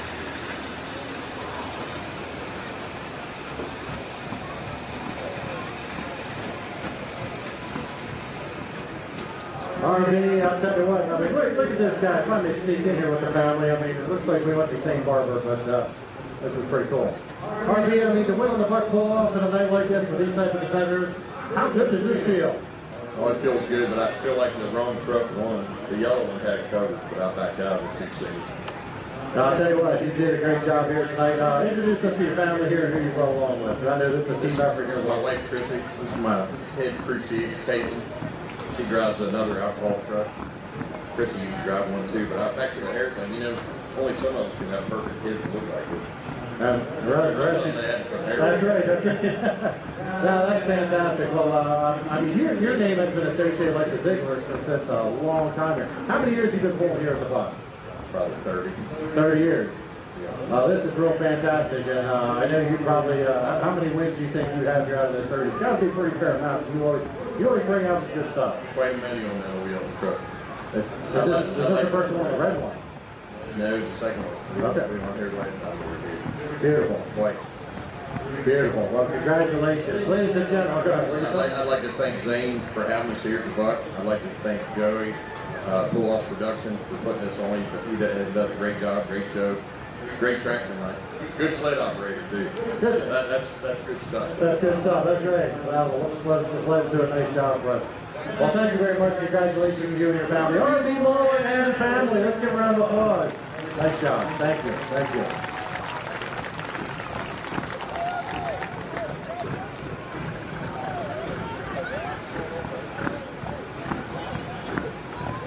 Folks, I just saw an update on the news. Some of you may have already seen this, but the widowed wife of Charlie Kirk, Erica, was just speaking, and she believes in free speech so much that she just announced they're continuing the campus tours and continuing doing what he did and celebrating free speech. So we're proud to pass that along to you.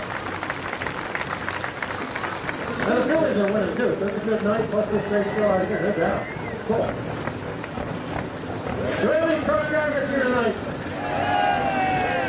You're a truck driver or steering wheel holder? Truck driver, all right. Hey, this is pretty cool. Pro stock semis coming out here. And these first two trucks, they live right over here at Susquehanna Truck Service. And this is pretty cool to have them out here. And they did great. Listed before, these different ones. The Susquehanna Truck Service got that one. And yeah, pretty cool. KT 600 comments for these.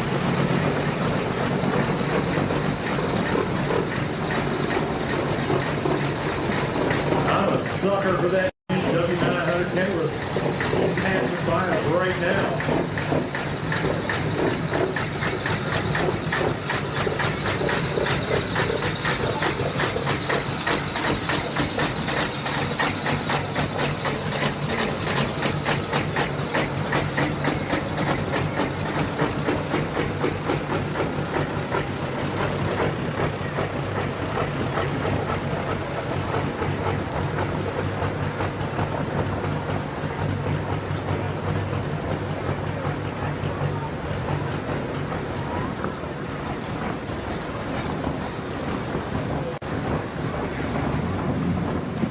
Down there stacking weight in the sled, these hot rod semis coming out here. Limited pro semis. To put those blocks of steel, lead, whatever they are, in the box down there. They weigh approximately 2,000 pounds a piece.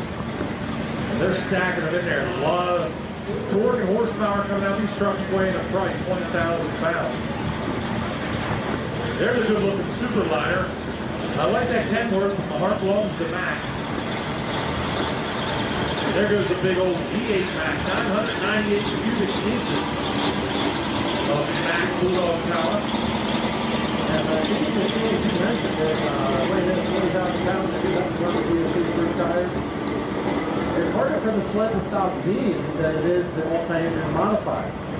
And that's just because of the weight that just provides so much drag associated with it. So I get asked a lot, how much does the sled weigh? The sled weighs about 42,000 pounds, but it's not the weight that does the stopping, it's the drag. The pan that you see that is dragging on the ground that has what they call browser bars underneath, it's not a smooth pan under there. That pan has two functions. It will drop to a point and then it trips, which then leans the front end of that pan down in and creates that.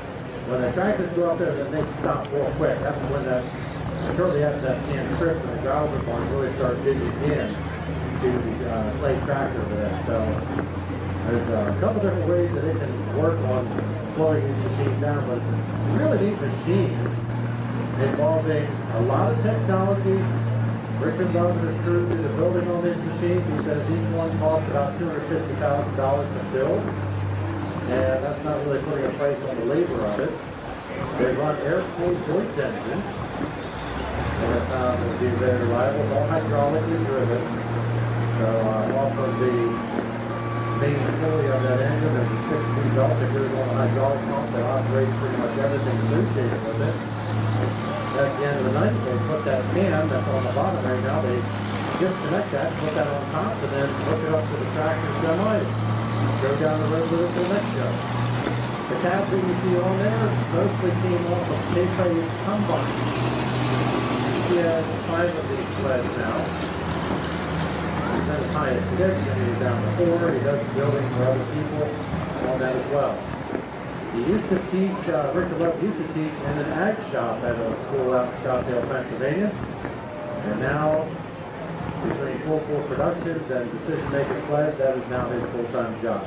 Plus, he said the kids didn't listen to him anyways. I'm making the last part up. San Pico night here at the park. Stop down behind the announcer stand and pick up some great information as to how you can find out if San Pico can improve the value in your operation through efficiency and cleanliness and longer wearing parts and better fuel economy. San Pico has a lot of answers for you, but you have to learn about them, but you don't have to go too far. Right behind the announcer stand, San Pico is here to take care of you.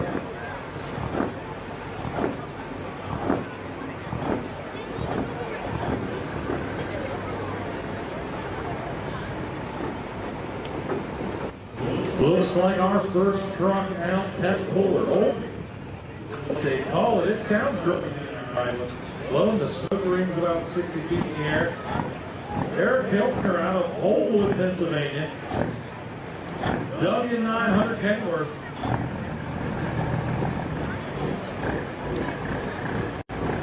Like we've touched in every class, he is the test puller. He will have the option to drop it if he doesn't like it.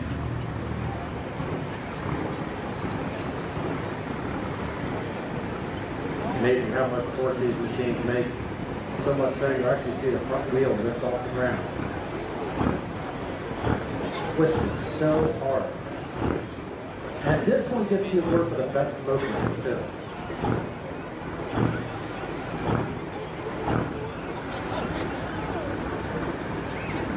Just like Vin Diesel said, so much torque, the chassis twisted coming off the line.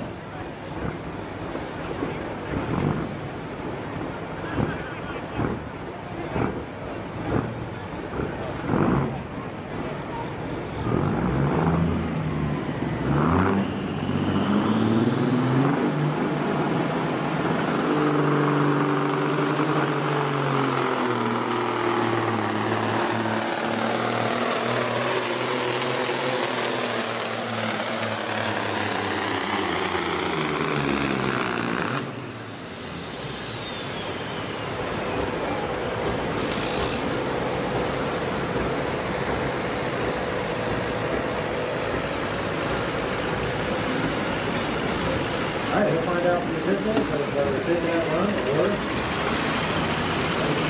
look at another one as another option.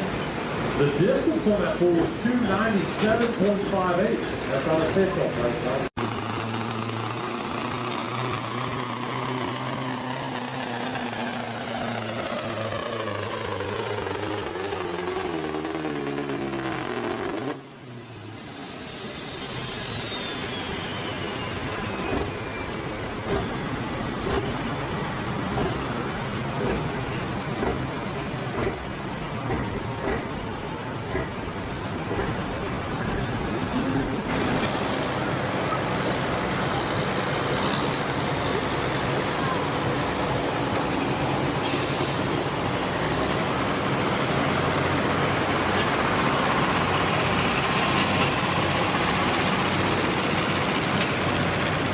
Sunday is the Antique Tractor Pull.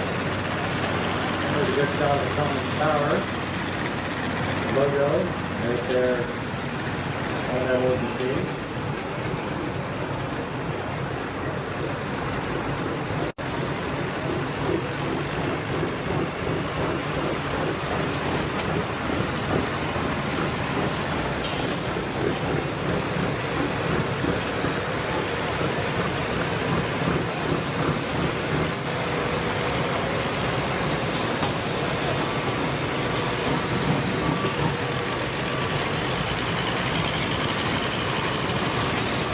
Andy, did you mention this thing had an APA 600 in it? That's my understanding. You see a Cummins on the side. That's a good Super shot.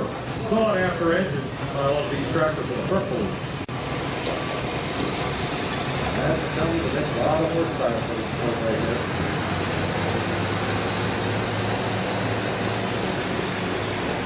Lieutenant Brady works for Supplemental Truck Service. He does the parts department. He's always working over there. I don't know how many times he's run this truck before, but they agree to this. Let some of his employees have a hand at it. This is pretty cool. Hey, what a nice boss.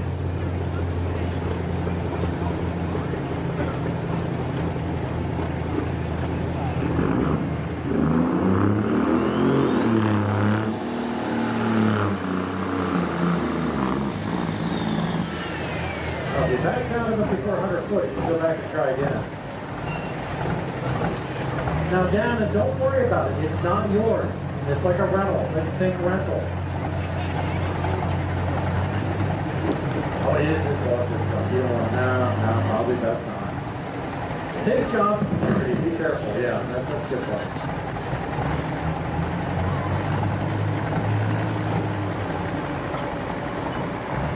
All right, leave them hooked right back up and have them bring it out again.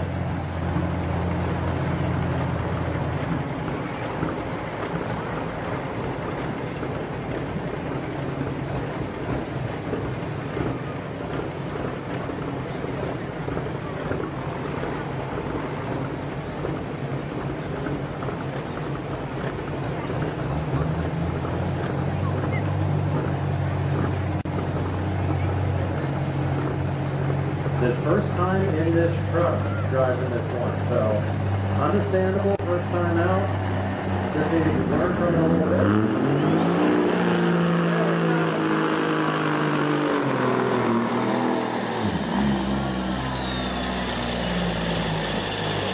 And did the right thing, just stayed on it. That's his final attempt, so get some distance down there. Folks, give him a round of applause. Nice job.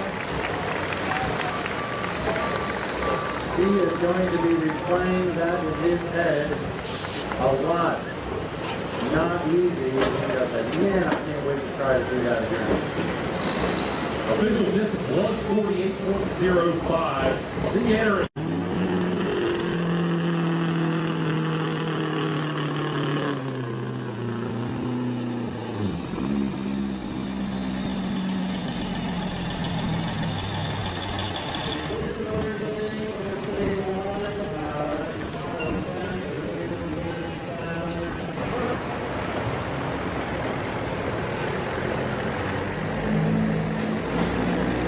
Looks like we got another first time driving.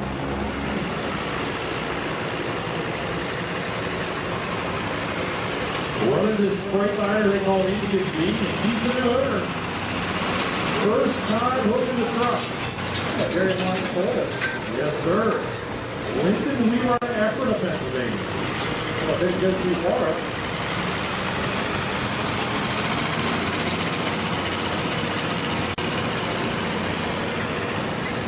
Well, we've seen this truck circle a few times. It's competitive.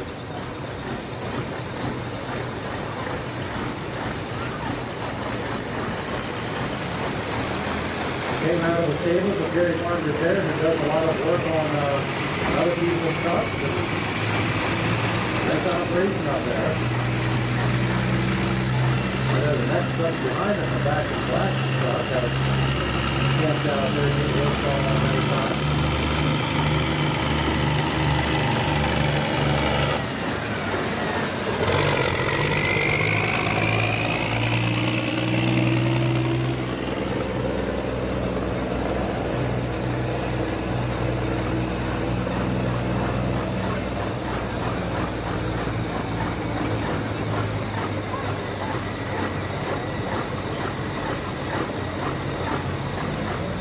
folks, get ready. It's his first time, but we're going to wish him luck. He got a lot of coaching to get this morning.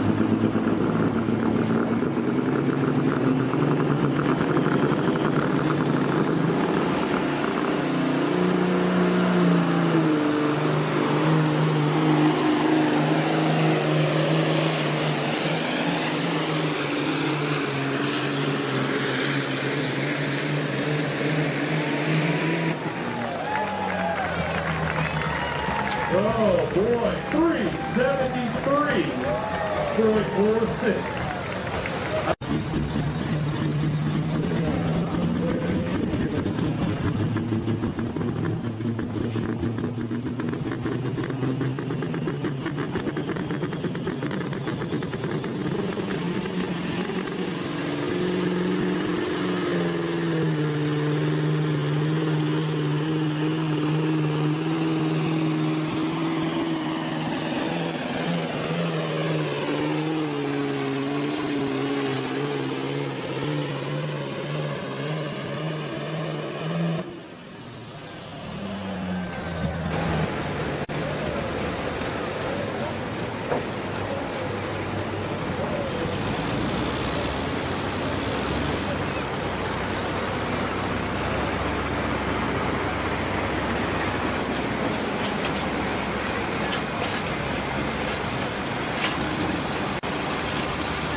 $373.71 Akron on the beat.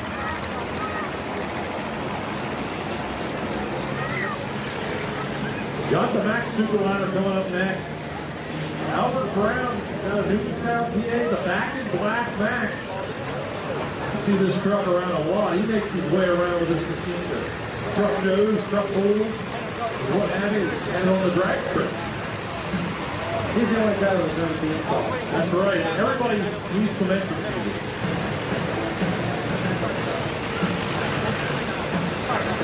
I might come down.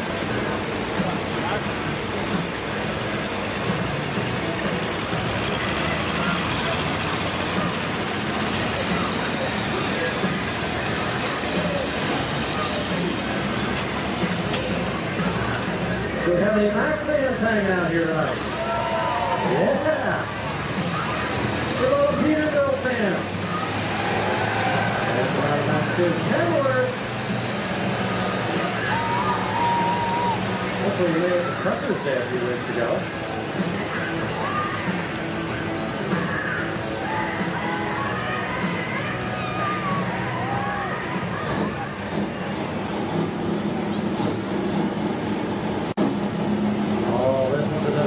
Crowd. The little dog's about to be cut loose off the leash.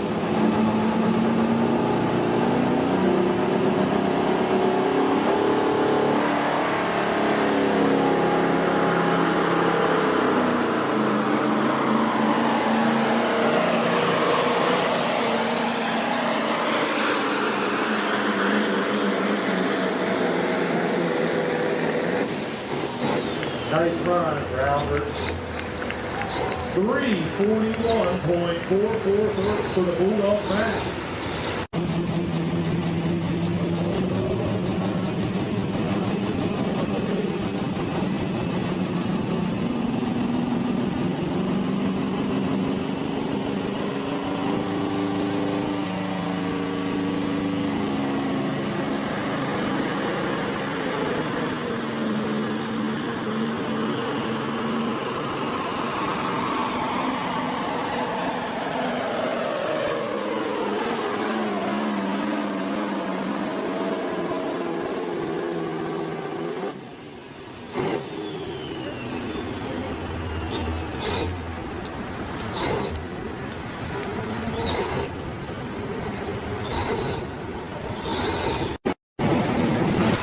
Those have come a long time. That voice is just the fun. Really like this fun time.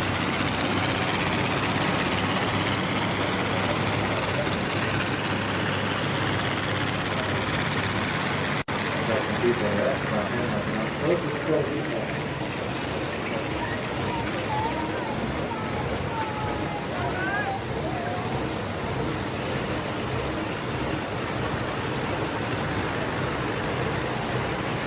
Oh, you brought a whole program. What is that?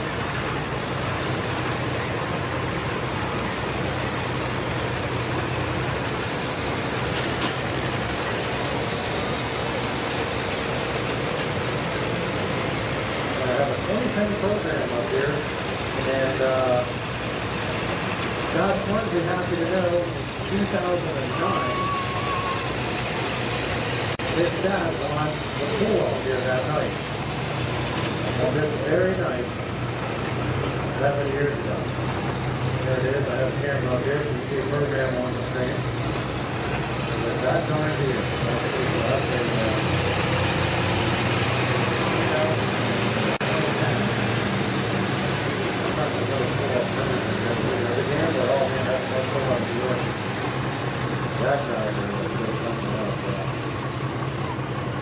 There's the semi-pools we had here. This is like the sled style, yeah? Oh yeah, that's pretty cool. Down on the track, Dave Green. He's running the pressure time, Peterbilt.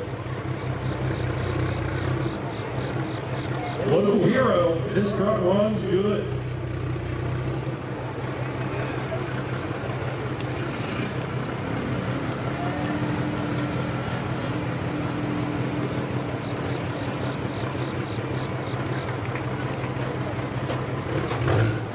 All right, this guy's taking a lot of trophies out of this place.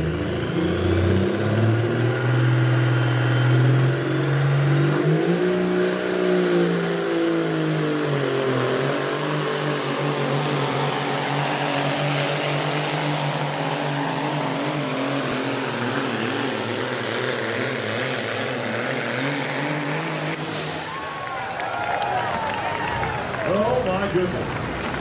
Mark to beat. It's 373. How far to go? You got the distance. I got the distance over here, 393.92. He almost drove back to the shop the way he was going there. 32.6 miles per hour. I thought he was slower than that on the way here.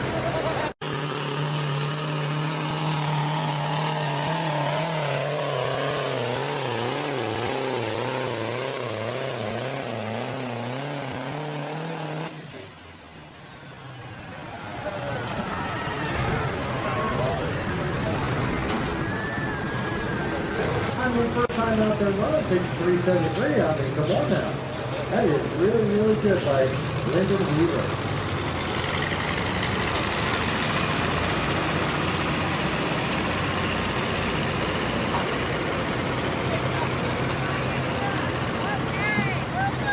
Yeah, Dave Rick's going to take the win. Second place going to Lyndon Weaver.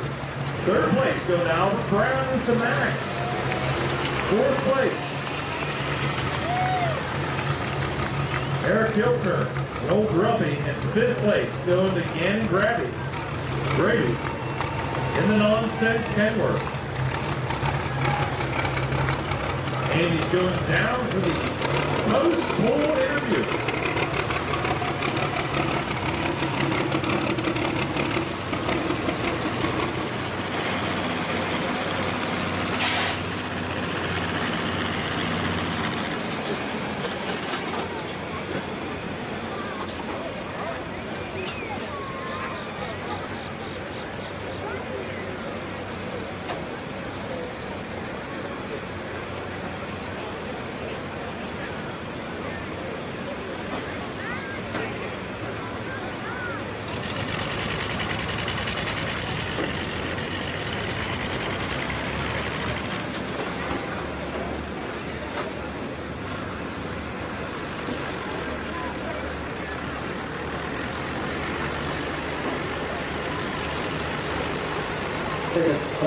He's getting his trophy right now. Well-deserved win. And look at the stacked weights back here. Each one of these weights is 100 pounds.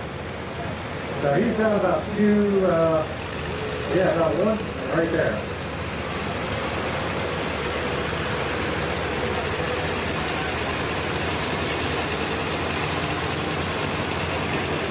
How you doing, Dave? Good to see you. We called before the show. He said, I know you're just a humble man hoping the truck just holds together. I know you said your goal at the end of the night was just to be able to drive it back to the shop, neighboring the property. So, Yep. yeah, there you go. I'll tell you what, the win on a night like this in the black.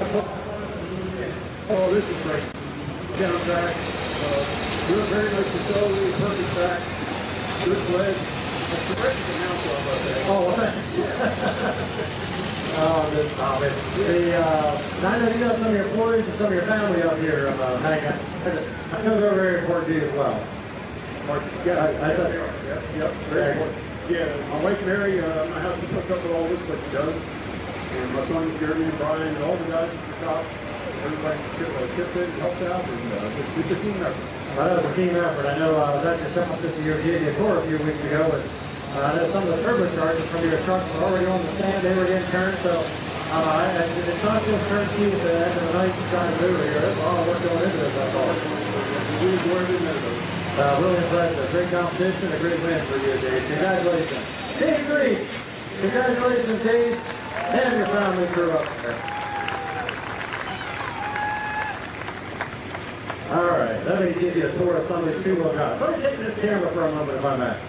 I got to show you all some things here. Now, in this two-wheel drive, let's see supercharged Brad Anderson prepared engines. I'm going to take you up to this one. It's the most unique one.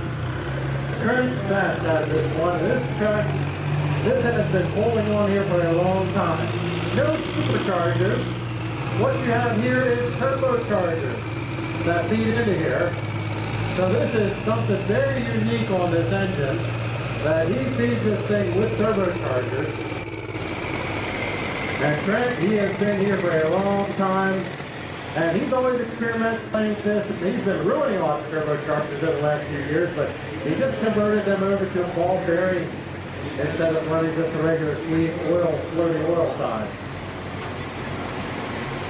To get an idea of what a supercharger looks like. So similar to a turbocharger, that is belt-driven, jamming air in there. The jamming air out down in there. A turbocharger is driven by the air out of the exhaust. A supercharger is driven by a belt off of the crank pulley and developing the pressure down in there. Get an idea, this is really be able to see right down in here. So there's the supercharger right on top that you can see. There's the Brad Anderson. So these engines, you're looking at about $110,000 right there. Beautiful machines. See if I have anybody else coming down here. But this is some pretty cool stuff. Now, similar to the tractors, they do have left and right brakes on these machines. Now, in these carts, typically the starters and the batteries are found in there. They will not carry the starter and the battery along with them. Yeah, go ahead, run down there. And so he's going to show you the starting process there on Earth Clark's Castaway. The battery is located in the back of the side-by-side of the vehicle, and some jumper cables will mount the starter on the front of the engine, start the engine, then disconnect everything. So the key with this is getting all the weight in the right place. So the less weight you're forced to carry on your machine, the better chance you are to add weight to where you want it. And that's very important for the two-wheel drives. So similar to the four-wheel drives, very, very competitive class. This will be the loudest class of the night with a single engine. These things are just very loud. On a clear night like tonight, it has been documented that if you draw a straight line in any direction, 10 miles is how far we have a document that the sound leaving off this hill can be heard. So these things are moving a tremendous amount of air, and it's very impressive, very loud. We do recommend hearing protection for the young ones, or make sure that they have so they can cover their ears, because this is very, very loud.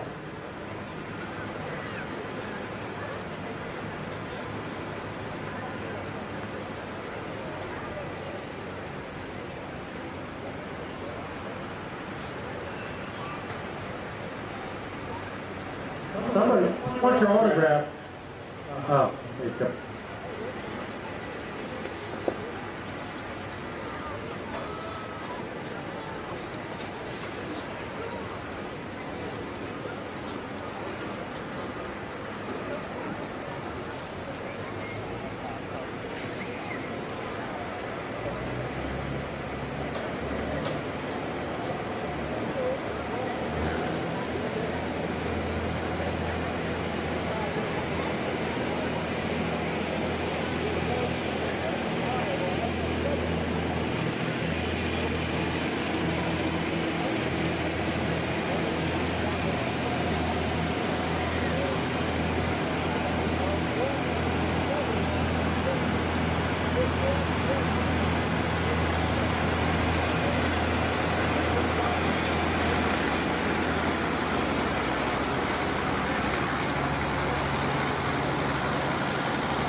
We got 8 two-wheel drives in the class tonight.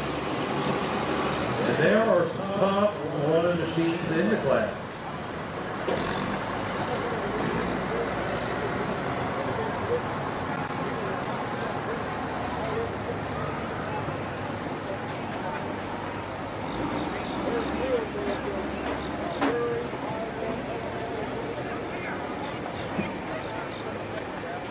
Irv Clark, Trent Best, Steve Wilson, the first 3 pullers in the class. And it's all a mix of Chevy and Fords. No Dodges in the two-wheel drive class this evening. Does that go back to that motor off pavement after racing? That could be. Just curious. I'm going to get hate mail for this, aren't I? I'm sorry, email these days.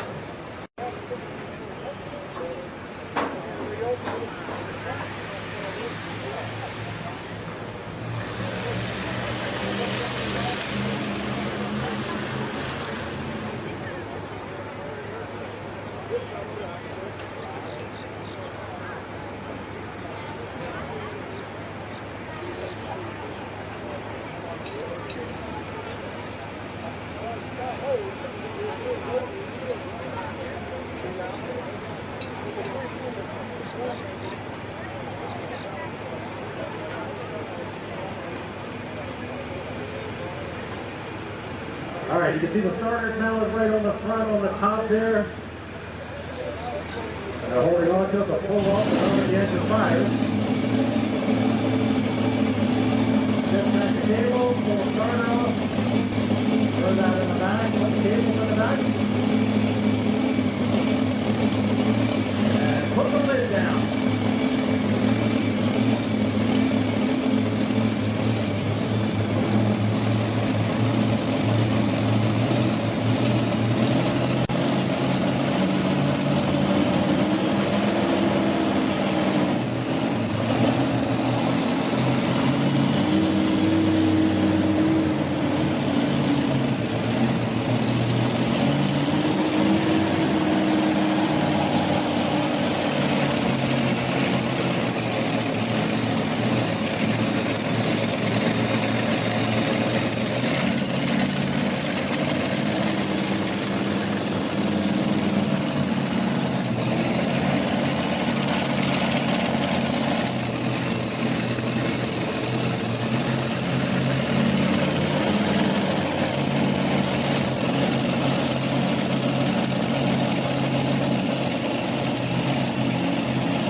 Little fire at the bottom, that is, the alcohol burning does not burn yellow, oil does. That is not good.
Hopefully we just get that thing back again tomorrow night. He does have 2 entries here tonight, so the Wild Side machine, which is nearly identical. The oiling systems are a little, they're drastically different, but nearly identical truck, but totally different skin. So now we can see, oh, there's a hole in the oil pan. Okay, right there. So yes, that was right. There is an indication something else wrong. As we look towards the bottom front of that motor, that's what I couldn't explain away, why there is yellow fire, which is oil. I have a very intelligent individual up here with a good idea. He's right. Oh, there's oil on the ground. I'm going to say that is confirmed. I think you might have just seen an engine blow up. That looks like the engine of my Jeep a few weeks ago. Same result. Don't make me make fun of the Jeep. I can't do that. You can do it. It's okay. No, I'll get in trouble with that Jeep crowd. Man. Yep, I'm talking about the rubber duckies. All right, there on the screen, you can see the 2 turbochargers on Trent Vest's machine. Now this will be the quietest 2-wheel drive we'll have here tonight. Probably one of the loudest just ran. And the quietest is about to start. There you get a good idea. You can see the colors of the 2 turbochargers. No air filter on that. If you don't know how a turbocharger works, you're seeing the intake side of them right there. The exhaust side is pushing in power on the other side of that. 2 chambers.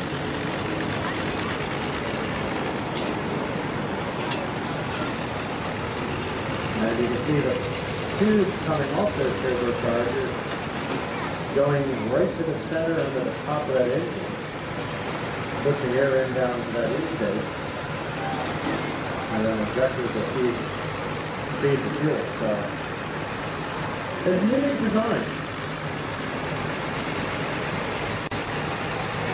Now Trent's had all kinds of different ideas and things they're trying to get this thing to work over the years.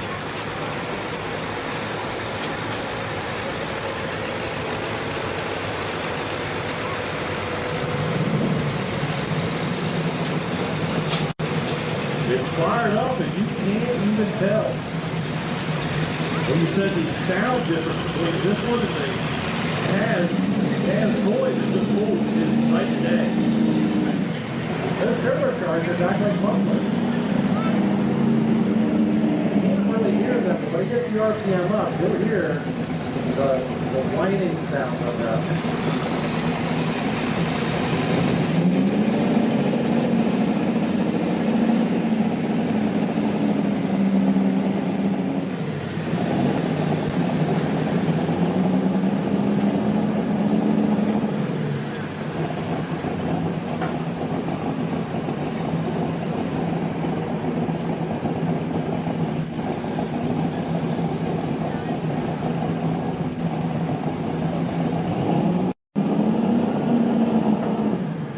Last year, I saw him make a really good run here. Now, he did do some pretty significant turbo alteration since then, so we'll pay off here.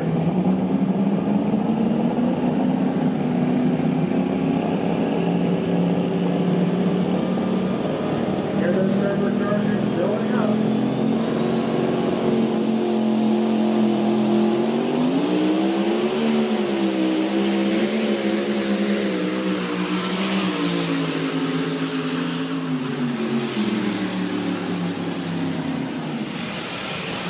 Folks, I'm going to say that is a very successful pass for him. For many years, I have seen that thing come out and die at 150 foot. But mission accomplished. We took that machine. I'll tell you, that is so unique. It just not something he's going to spend 100,000 on for a big motor. He did it all himself. And it doesn't have the latest and greatest of garbage at all.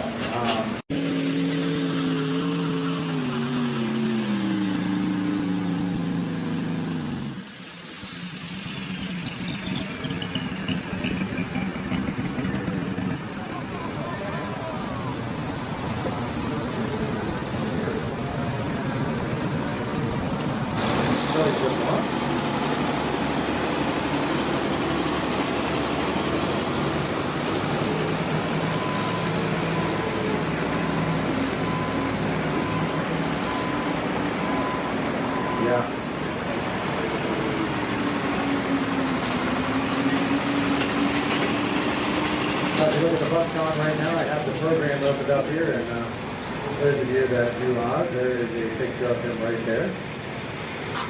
Now it's here for many years, and he used to pull here. There he is pulling.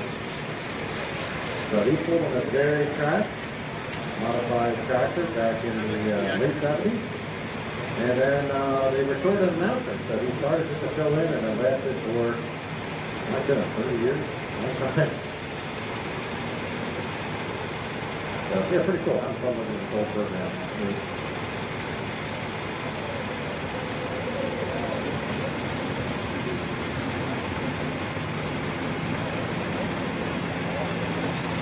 Steve Wilson's going to be our next man out. He's out of Prince Frederick in Maryland. He calls the truck Dirty Mike Chevrolet. We get that thing fired up here in a moment. Yeah. So I mentioned earlier that I just realized something here. Take a look at the buck on here. So there's that on here, and there's Josh Martin with his dad in 2009 winning tonight. That many years ago. What did that be? 26 years ago. But there's Josh Martin. Isn't that cool? And Albert Martin's dad passed away 4 years ago. 4 years ago, yeah. Great guy, great man, loved by the fans, and that's pretty neat to have that right here. Just realize that's stuff.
absolutely good for a 377.71 and 35.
Completely different body, but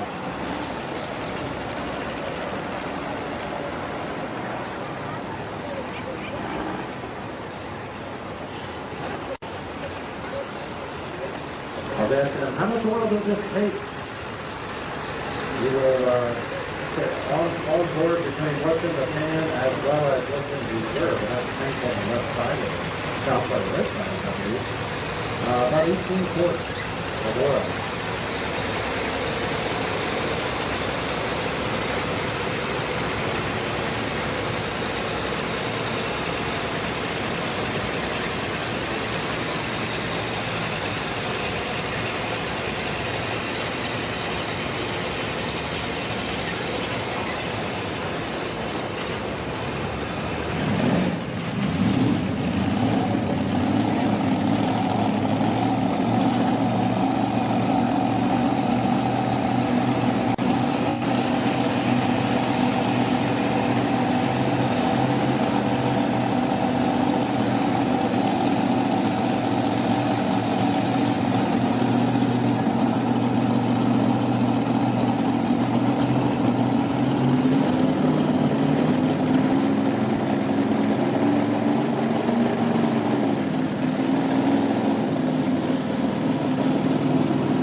trucks I've seen here tonight. And that'll be Aaron Zundel. This truck that you're about to see has a long history. It was built in 1986. And it has pulled all over the United States. And once upon a time, truck and tractor pulls used to be run in a lot of the big stadiums. If you remember before the Flyers played in the current stadium, they played in one called the Spectrum. A lot of concerts were held in there and all that. This truck pulled inside the Spectrum, the Superdome, the Pontiac Dome, Astrodome. Tractor pulling was a huge thing that would fill a stadium for 40 to 70,000 people. This one was on that circuit by this gentleman's grandfather. He ran this thing up to the early 2000s and it sat in the corner of the garage for 20 years. He is 17 years old right now. A junior in high school. They pulled the motor out, they did some new supercharger on it. It does retain the same paint and the same, it's kind of got that old school look. That's pretty cool. Got a distance now for Irv Clark, wild side rather. That had to be the distance of 377.71. Rich, how far did Irv Clark go? A little bit further, 378.62 feet, making him the leader of the class thus far. By 1 foot. Slightly less, more like 9-10 inches. Further.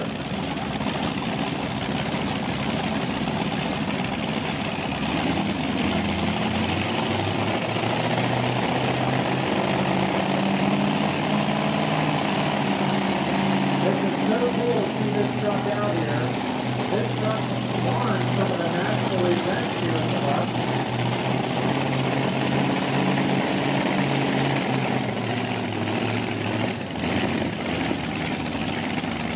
Check that out, folks. That is really cool. If you go back to the history of tractor pulling,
look at that. Beautiful to see that old truck out of here from that young man carrying on the family tradition. 3 generations are now involved with that. His grandfather ran, Billy ran it, and his uncle ran it.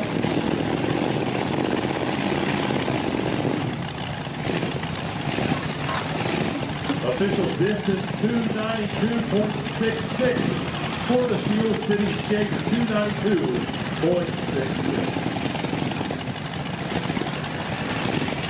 I don't know, Stan, if you went onto YouTube and looked up the old tractor pullers videos from the late 80s, you could probably find this thing on video back when they were major sponsors with all these guys. They were beer sponsors, chewing tobacco sponsors. Oh, yeah. Bob Whitgrader is here with his single-engine modified. It's a panel truck, but it's actually in pieces right now. He said something wrong with it, but the old red truck. I forget what year that thing is, but That used to be the Copenhagen truck. Big Copenhagen across the side of it.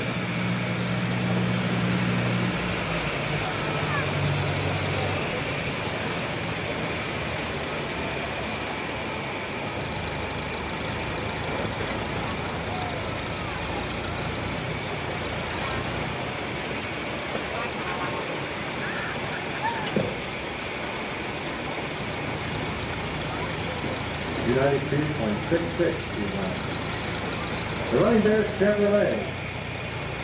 Steve Wilson. He was out here earlier with his Dirty Money Chevrolet with 2377. Currently holds second place with that one. And this is one in which his son has normally driven. He's not here tonight. And then Crystal Wilson. And this is what followed him with her Dirty Money.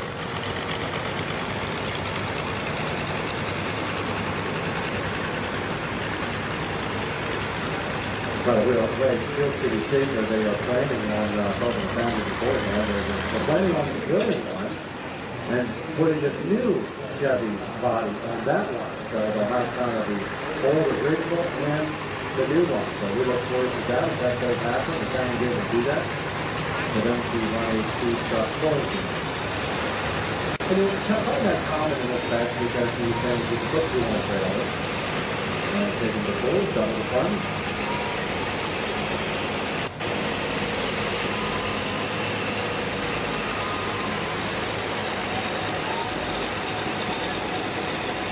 Here's a good example of a fiberglass body. You can see how kind of flimsy it is compared to a steel body. And the Steel City Shaker is running me through S10 steel body.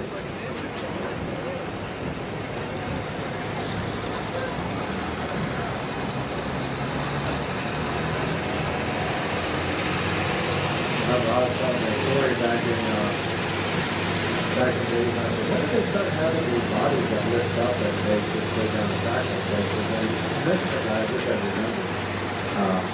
When he saw this, he goes, and they made fun of him so bad. He said, look at this guy, he put his gearbox, lifts his body up, and, you know, and then it was just, you know, behind the scenes, they just thought that was the dumbest thing ever.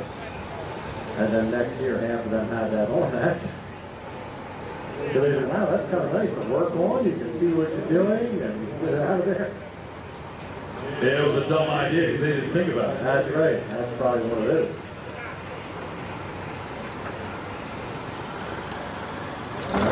Starting line.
Way down there in the darkness. Way down there, 389.42 feet, 37.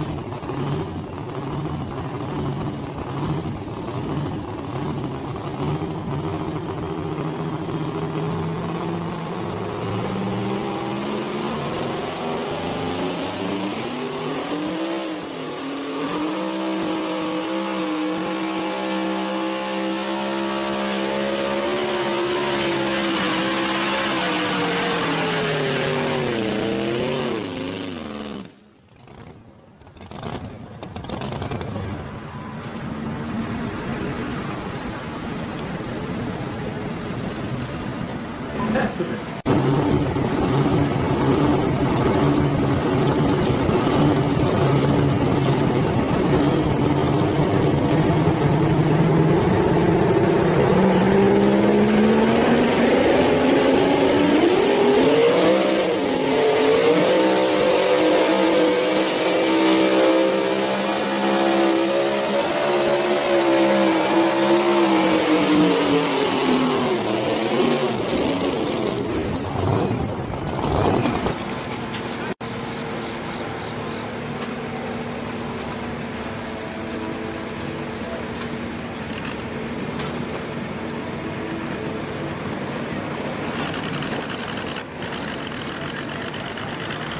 I heard ready money. Crystal Wilson. I got the stars hooked up.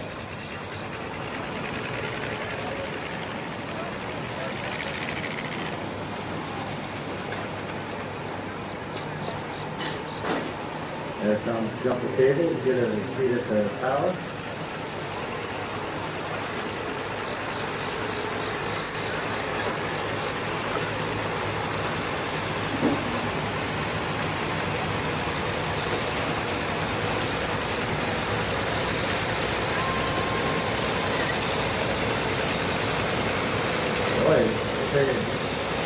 Move some weight to the front really quick.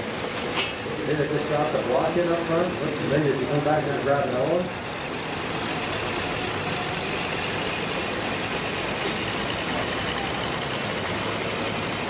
I think there's a 50-pound block he's moving there.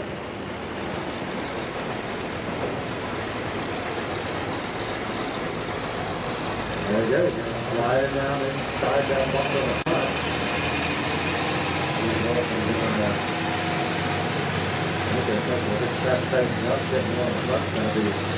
I mean, plus too, when you're seeing 3.9 come out there, you realize you might as well aim for the 272 tunnel and see what happens.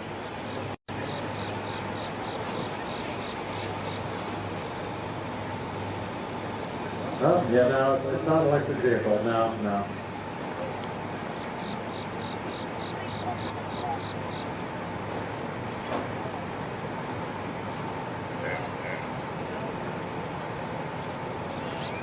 All right, little gas up in the intake there. Get it started. There it goes. Squirt it in there with the DOT-approved water bottle. OSHA's okay with that. There we go.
put more weight on the front. I don't know if it needed it now. Front end kind of came down a little too much. I guess he didn't want to get beat by one. 375.66. That'll be a long ride home, Steve.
I think I just looked at Hoover Incorporated. Lots of locations that everybody can use. We're on the voters and ready to do it as well. Hoover.com. Maximize your productivity.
Nonetheless, but it's just amazing. It's just going to say 371.79 is number 5.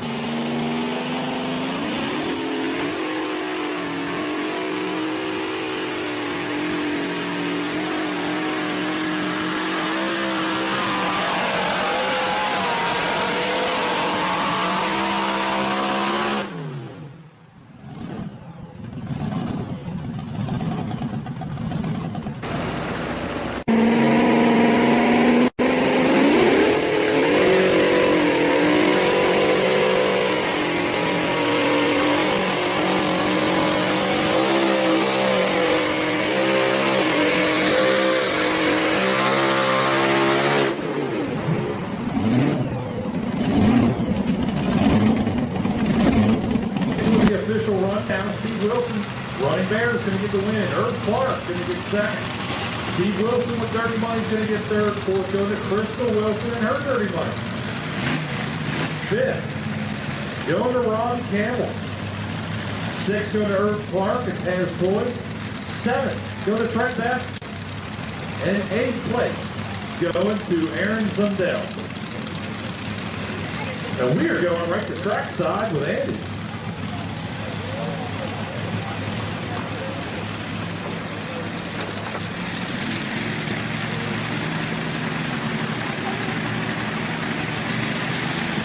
One class left after this, the modified class. These guys are going to make some noise also.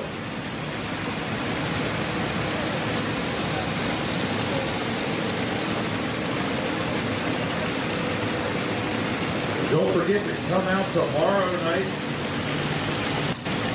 A bunch of good classes for the evening. Andy and I will be with you. Tim will be keeping us in line up here. I gotta work with you again. Oh yeah. You lost. You pulled the short straw. I don't take my medication no more, and I can tolerate. So you didn't take it tonight. That's the problem.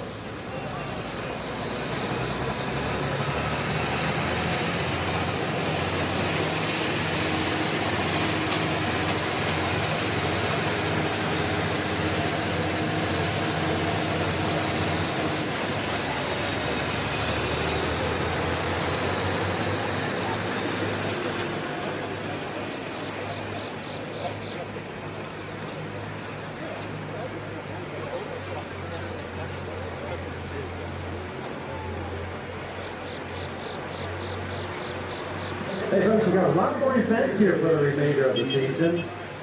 So we do have a buck schedule coming out here. I think we still have some of the merchandise stand, but online buckmotorsports.com.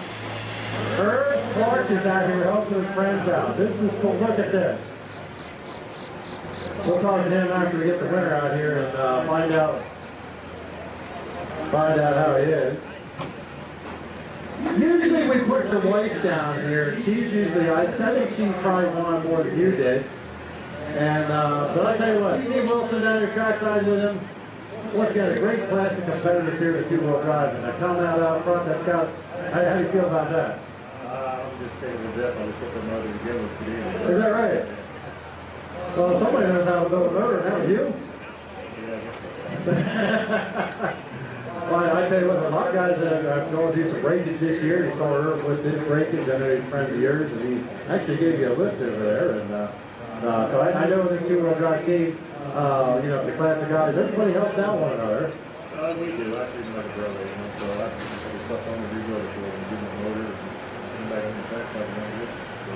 Very nice. Now, is it going to be a long ride home for you now that you, I don't want to say you beat your wife, because somebody's going to cut that out and make that say, you know, say, yeah, Steve beats his wife. Now, just on the track we're referring to here, but nice run there. I saw you moving some weights to the front, and I mentioned, I was like, I don't know if he wishes he would have done that. Now, tell us a little bit about that strategy there.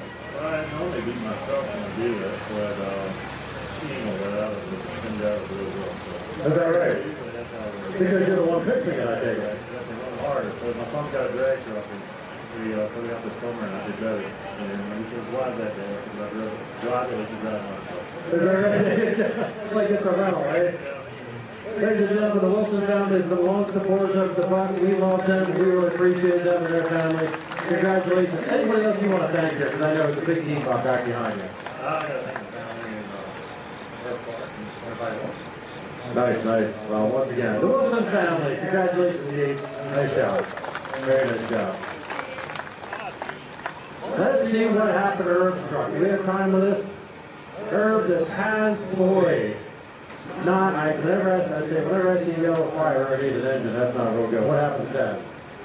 Well, that was the burst panel when we saw the fire, but it apparently launched the rod through the oil pan. Not good. That's part of it. So that was the oil mess down there, and there was bearing material and such on the track. So unfortunately, we won't be seeing that one tomorrow night. Not good, because I know you went through the same thing with the other truck a couple years ago, if I remember right. So it's just, I guess this is the truck's telling you it's time to rebuild the engine. It's time. Anytime, that's the one that's in need of having it looked at. I'll tell you what, you gotta have a good attitude even when it's expensive out here. And Herb, I know you and the Wilsons really represent keeping your head up and keep going. That's right. Congrats to Steve tonight. Well earned. Nice job. All right, let's give her a round of applause. The Wilsons, nice job. Great competitors. Always smiling.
Decision maker making his way back to the starting line for our final class of the night.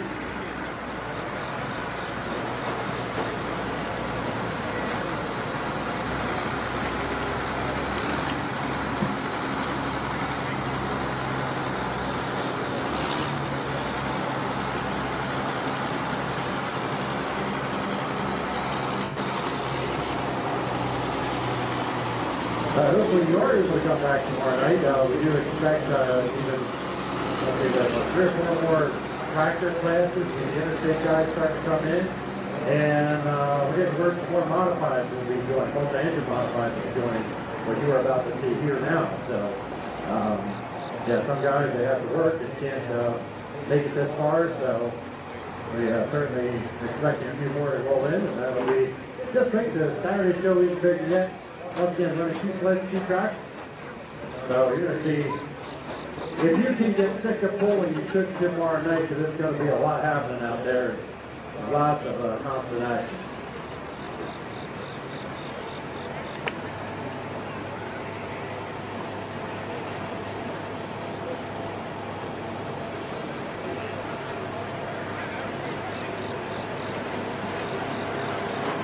Here comes Blue Thunder. 3-engine multi-engine here. I understand they have to. Is this the one they have to pop start too? Usually they start one engine and then throw clutches to start the other 2. So I'm not sure why they have to do that. Maybe a ring gear is bad on the starting engine, or the starter died.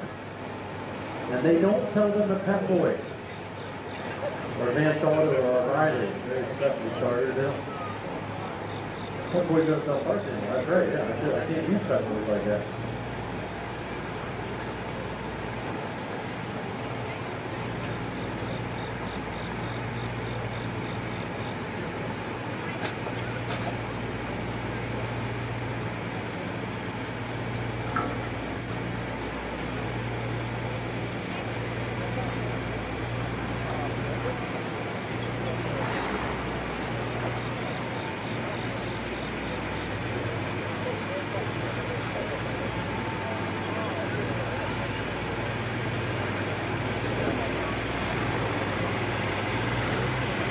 He says he wants to pull more in the center, so they caught me doing driving on the 6 minutes late at night, so back on the end. We get way down the show.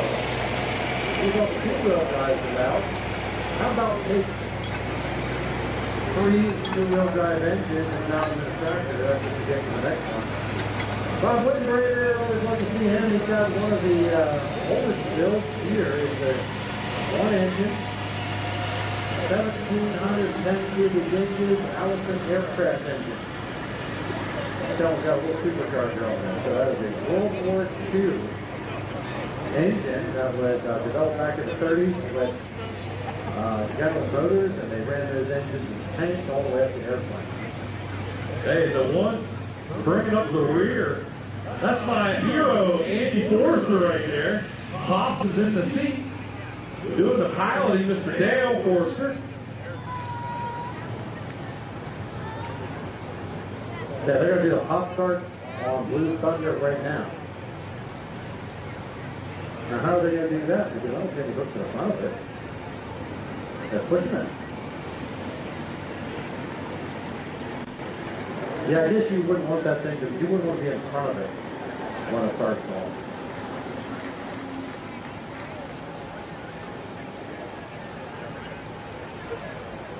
Now, if you've never seen this before, I mean, I don't know how many thousands of horsepower this is. What is it? I was going to guess 5,000. Richard guessed 6,000.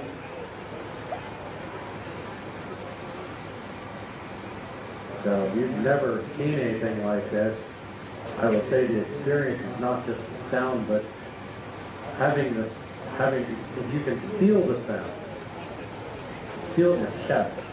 This is horsepower that'll touch your soul. That's right.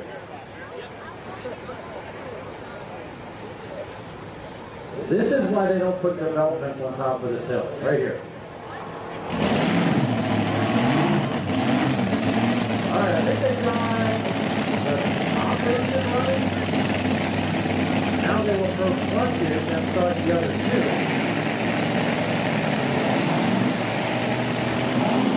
There, now those are the first two are running. All three engines are now running.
Very close on the final stretch there.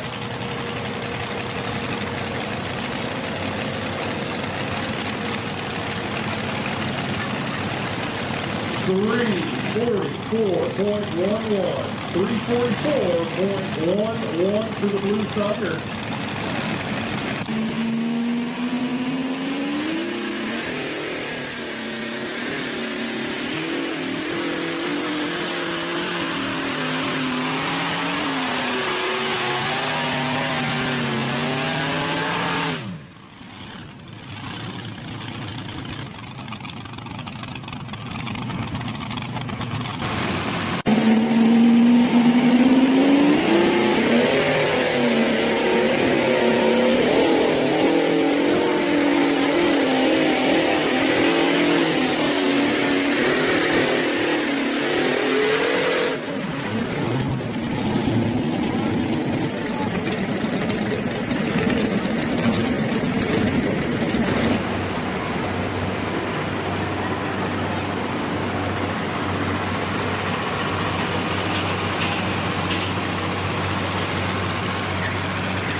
Bob Wittengrader up next out of Lake Ariel, Pennsylvania. One of the live wire, he was talking about the B12 Allison on the front of this thing.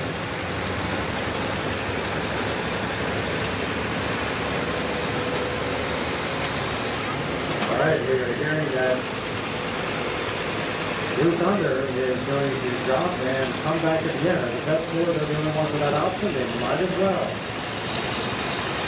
So we will see that again. So we've been disqualified. They're the only ones with that option. That's a test score. Wisely done.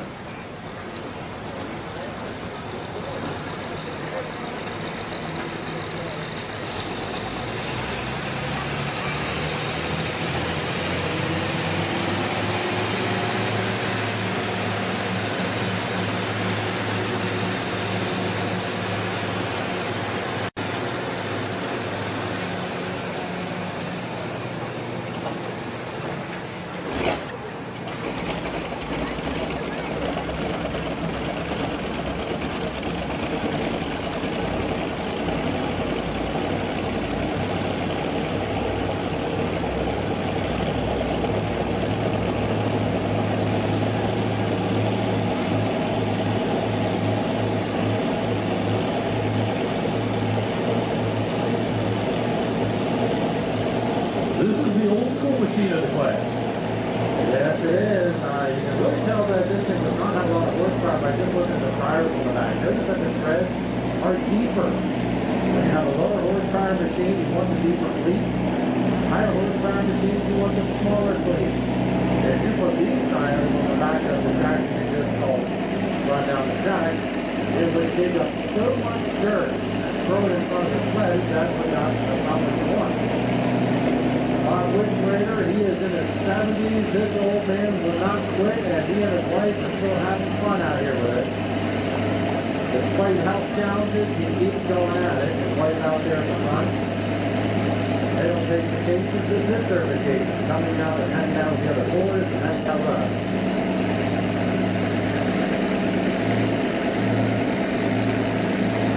Always love seeing his mountain truck. Not here this weekend due to mechanical issues with that.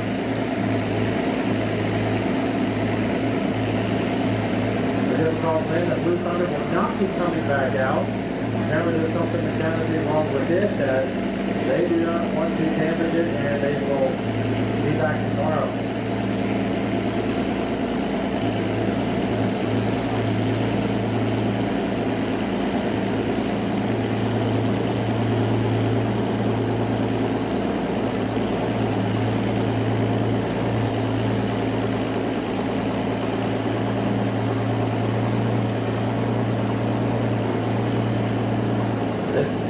Not loud at all. It's not a high RPM machine either. Very popular in the early days of pulling, I'd say like in the 80s especially, because the government started selling off a lot of its excess. They found out that these aircraft engines, Allison aircraft engines, they had a lot of horsepower. They're designed to be lightweight. You could order them to rotate counterclockwise. 1,710 cubic inches, 42 smart plugs per cylinder, 4 valves per cylinder, which is very modern. That's pretty much standard today.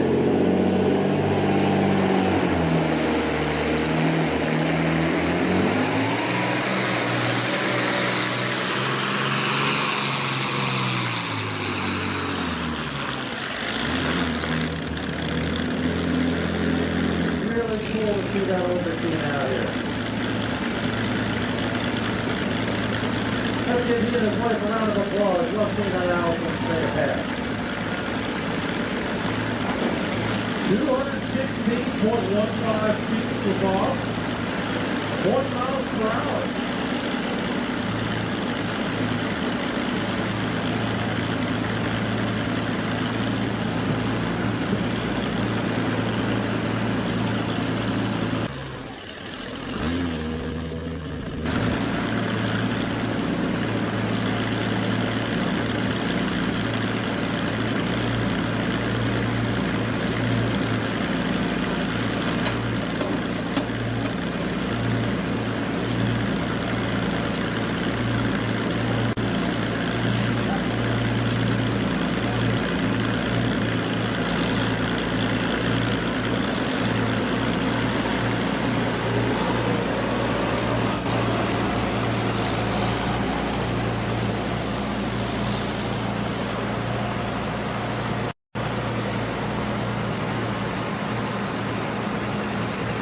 have you turn your attention up to the Buckshot.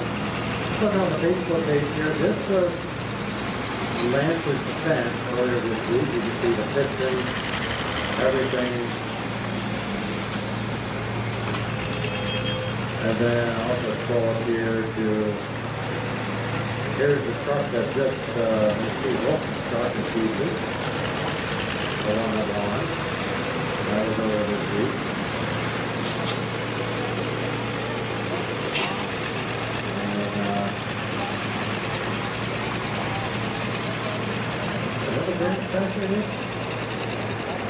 Yeah, I just thought that was a loose count. Okay. But yeah, this is pretty cool just to kind of show you everybody out there that's getting ready and there for it. I'm just kind of showing on Facebook page. There, that's how you jammed in a. That is this tractor near the trailer there off to the right.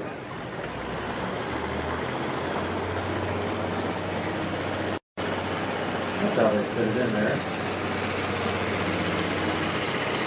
Not too much room in there, is there? Look at their tires. Almost got to lube them up to slide them in there. Yeah. So the thunder getting cleaned off. Preparation for coming to the show. We saw him out here earlier. That's kind of give you an idea of some of the behind the scenes. But the Trollers are excited to be here. There's the horses and the spinning. That's case and that case right behind there. Just in the back right there. So.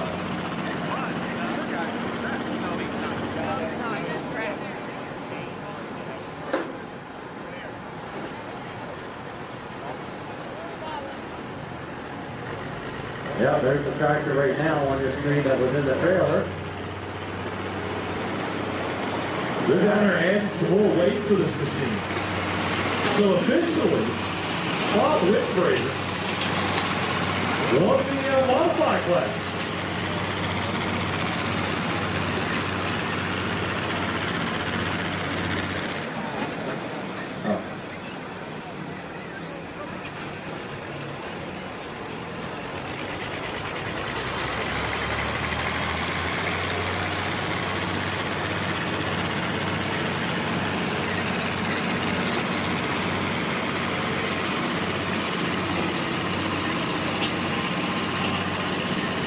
Getting up for the picture of the Code 3 machine.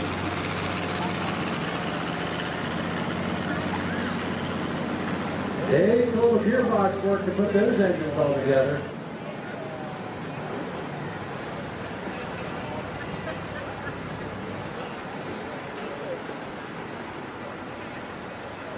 I'd love to build something like that with 4 engines. The only problem is it would cause me to get a divorce and then I'd be down to 2 engines.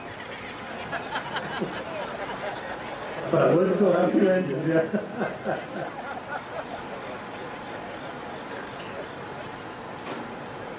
Good question.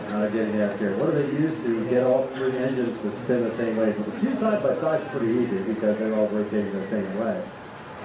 The one, I have to look at that to be sure, but the one that's reversed and sitting up there, it's just a matter of getting your ratios right. And if you put 2 gears together, you're either actually spinning the opposite direction. So that's how that has to marry up, one on top of one another. And then an output shaft on one of those to connect them all together. So, I mean, back in the early 90s, there was guys running 6 engines. Those pictures, they were crazy back then. They were absolutely crazy. But they also didn't have the horsepower that you have today out of these heavy-headed engines. And like today's 3-engine or 2-engine Hemis are doing more than yesterday's 6-engine ones as far as horsepower. But there's, you see, look at the people, some of these guys have engines behind the seats. They were absolutely crazy. And finding ways, it's just all about it. There you got to get an idea of, that's probably a big chain right inside there that you would find in a transfer case of like your truck in the 4-wheel drive so that you can divide the power going to your front wheels and going to the rear. It's a very similar concept there.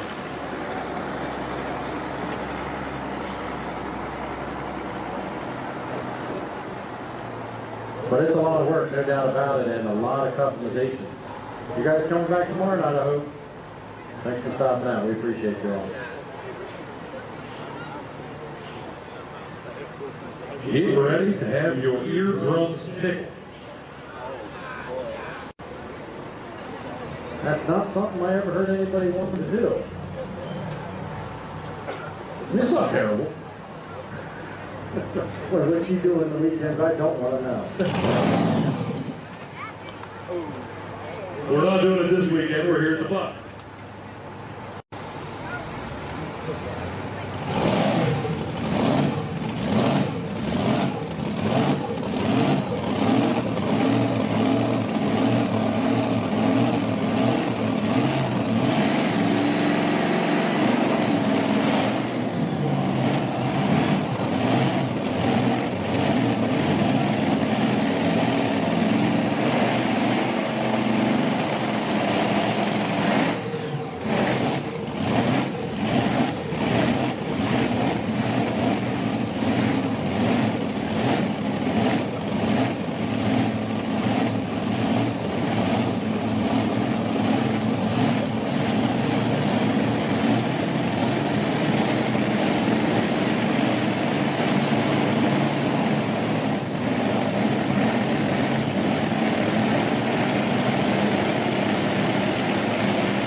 We're going to say congratulations to Bob Whitgrader. Ladies and gentlemen, this will let you know this guy is an absolute legend.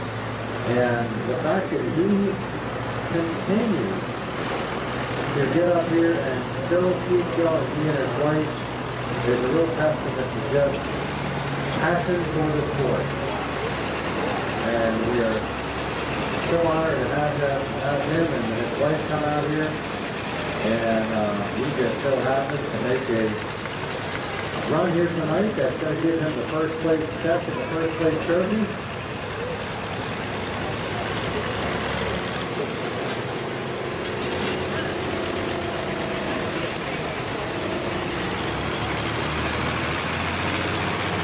As you're walking out here tonight, let's give him a round of applause. I want him to hear every hand they did here. That right hand that we had in here.